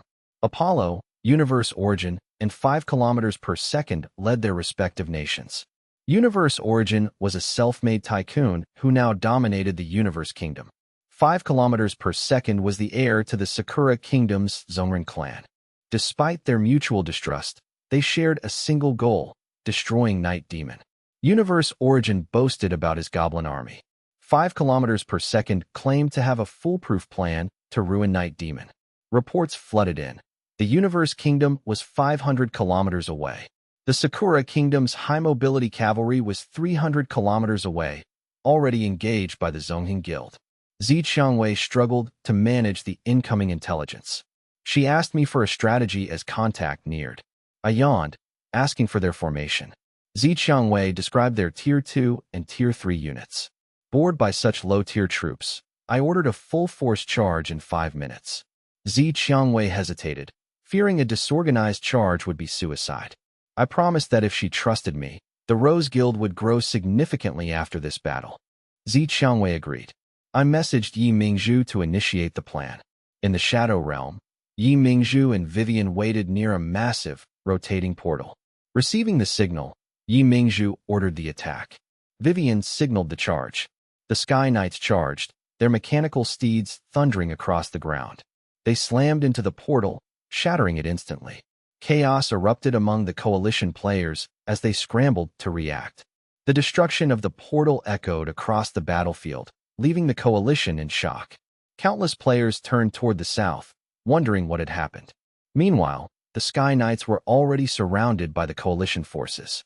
The coalition launched a barrage of arrows and magic, but the Sky Knights remained unscathed, displaying zeros across the board. Players were baffled, questioning if these were mysterious NPCs. Vivian's eyes flashed with a cold light. The Sky Knights mobilized instantly. One knight struck a militia member, triggering a massive explosion. 10 units were instantly obliterated. Thanks to my buffs, every basic attack dealt AoE damage. The Sky Knights moved with terrifying speed and, to the player's horror, took to the skies. With no way to break the defense or escape, the players panicked as I received a flood of system notifications. Notifications confirmed the destruction of the enemy's portal-bound reinforcements and the start of a slaughter, with thousands of kills logged. Each kill granted 1 kill value, amplified by the 10,000 times amplification system to 10,000 points. I smiled coldly. Vivian and Yi Mingzhu had successfully destroyed the southern portal, cutting off the coalition's retreat. My plan to shut the door and beat the dog was in motion. If the players fled south, they would head straight into the Goddess of Darkness's altar. Death was inevitable there. I turned to Cecilia, who asked if she would join the war. Cecilia smiled, noting that as my hero, fighting alongside me meant declaring war on the Church of Light. I mounted Sylvia and flew south. The coalition forces were in despair upon hearing the portal was destroyed, trapping them in the Shadow Realm. Suddenly, the sky darkened as my Frost Dragon Legion descended. A coalition leader tried to rally his troops, boasting of their silver-grade dragon hunting spears. The coalition forces readied their weapons. They brandished the dragon hunting spears crafted by the Blade Hunters. At the leader's command, a net of spears was launched into the sky. The massive frost dragons were easy targets. The spears struck the dragons, but the system displayed only immune repeatedly. The system translated the result for all nations. The leader was stunned. He had paid a fortune for these silver-grade spears, yet they were useless. I scoffed. These were mere trash. Only epic-grade spears could threaten my adult frost dragons. Sylvia dove, unleashing a torrent of dragon breath that decimated the enemy. System notifications confirmed tens of thousands of kills. Each kill triggered the 10,000 times amplification, granting massive kill value. The repair phase for the Heart of Slaughter was completed. The mass slaughter yielded further amplified rewards. The dense formation of the coalition allowed the frost dragons to maximize their AoE damage, killing over 80 million units and finalizing the repair of the Heart of Slaughter. I checked the item, Heart of Slaughter, Mythical Grade 7. It was a hero equipment necklace. Effect: all units deal 500% true damage. It also allowed the collection of Godhead fragments, God of War. Repair progress: 0 out of 500 trillion. I was stunned by the 500% true damage coefficient, a stat I had never seen before. Even more shocking was the ability to condense Godhead fragments. A complete Godhead was a treasure that could drive the entire continent's powerhouses to madness. Demigods and mythical grade peaks craved these fragments desperately. The children of the Demon King were all at the peak of the mythical grade. They would fight to the death for even a single fragment. Yet, I gained a fragment for every 1,000 kills. With the 10,000 times amplification, I gained 10,000 fragments per 1,000 kills, making godhood an inevitability. Fragments were also invaluable for crafting and diplomacy. Before my rebirth, a single fragment was worth billions of gold. I opened my inventory to see the crystalline shards. Item: Godhead Fragment, Immortal Grade. Progress: condensing the Godhead of the God of Slaughter. I pondered the name, God of Slaughter. I had never heard of this deity, but the name implied immense power. Currently, the divine office of slaughter was split among gods of war, combat, and dueling. A dedicated god of slaughter was unheard of. I didn't dwell on the incomplete Godhead. Gathering the necessary fragments would take far too long. I turned my attention to the battlefield, where my frost dragons were decimating the enemy. Their basic attacks were AoE, wiping out thousands at once. Scanning the ground, I spotted Apollo, a leader from the India region surrounded by elephant cavalry, a special unit tied to his druid-related talent. I sneered and accessed the system interface, shutting down the shadow channels for all coalition forces. They were now trapped. The only way to return to the main plane was to die and respawn at their territories. Confusion rippled through the coalition as they received system notifications that their shadow channels were disabled. Panic ensued. Players realized they couldn't return, fearing for their troops. Apollo, deep within his formation, received the same grim news. Apollo's face darkened with rage. Night Demon, you cheating bastard. You're abusing system permissions. Before he could process his despair, a massive shadow fell over him. A giant dragon landed heavily right in front of him. I looked down at the man with cold indifference. In my memories, the India region's forces were never formidable in future nation wars, crumbling at the slightest touch. Yet, they were like a persistent stain, constantly annoying the Dragon Kingdom. The man before him was a powerful figure whose guild controlled half of India's wealth. I waved my staff, unleashing a burst of toxic energy that corroded everything in its path. The system announced Apollo's death. It was an instant kill. My level 10 legendary staff made short work of Apollo. I messaged Zichangwei. Apollo is dead and trapped here. Have your troops follow my heroes and launch an assault on the India region. In the Dragon Kingdom's formation, Zichangwei stared at the message in shock. Apollo's death was a massive blow. Without a leader, the enemy's command structure would collapse. Seizing the opportunity, Ina and Cecilia moved. The flame sharpshooters decimated the front line, while Cecilia's priests, finding little to heal, joined the attack. Zichangwei ordered a full-scale assault, igniting the players' morale. Charge! Night Demon killed Apollo. It's the first time he's ever been humiliated. Taking the enemy general's head amidst 10,000 troops, Night Demon is the best. Crush them. The Dragon Kingdom's army surged forward. The India region, leaderless and panicked, was caught off guard. INA's elven sharpshooters acted like mobile artillery, their attacks enhanced by me. Their skills caused explosive chain reactions upon killing enemies. With the added lightning chain effect and tenfold attack speed, 16,000 sharpshooters were killing millions per second. Meanwhile, Cecilia's priests kept the Dragon Kingdom's army at full health, leaving the India region's players desperate and fleeing in chaos. I continued my search, spotting a massive force of kobolds, the Universe Kingdom's formation. Though smaller in scale, they had hundreds of millions of kobolds. It was fitting that the Universe Kingdom, the loyal lapdog of the Eagle Kingdom, would align with kobolds. As I approached, I felt a surge of hostility. A divine curse hit me, reducing my stats by 50%, but Stephanie instantly cleansed it. The god of kobolds was too weak for Stephanie to be bothered by its curses. I spotted the target, a tall kobold holding a staff. I cast a scout spell. Target, High Priest of the God of Kobolds. Grade, Legendary, Tier 5. Level, 50. HP, 150 billion. Attack, 16k. Defense, 2200. Skills included Kobold Rage, Bloodthirst, and Physical Resistance. It was an epic boss.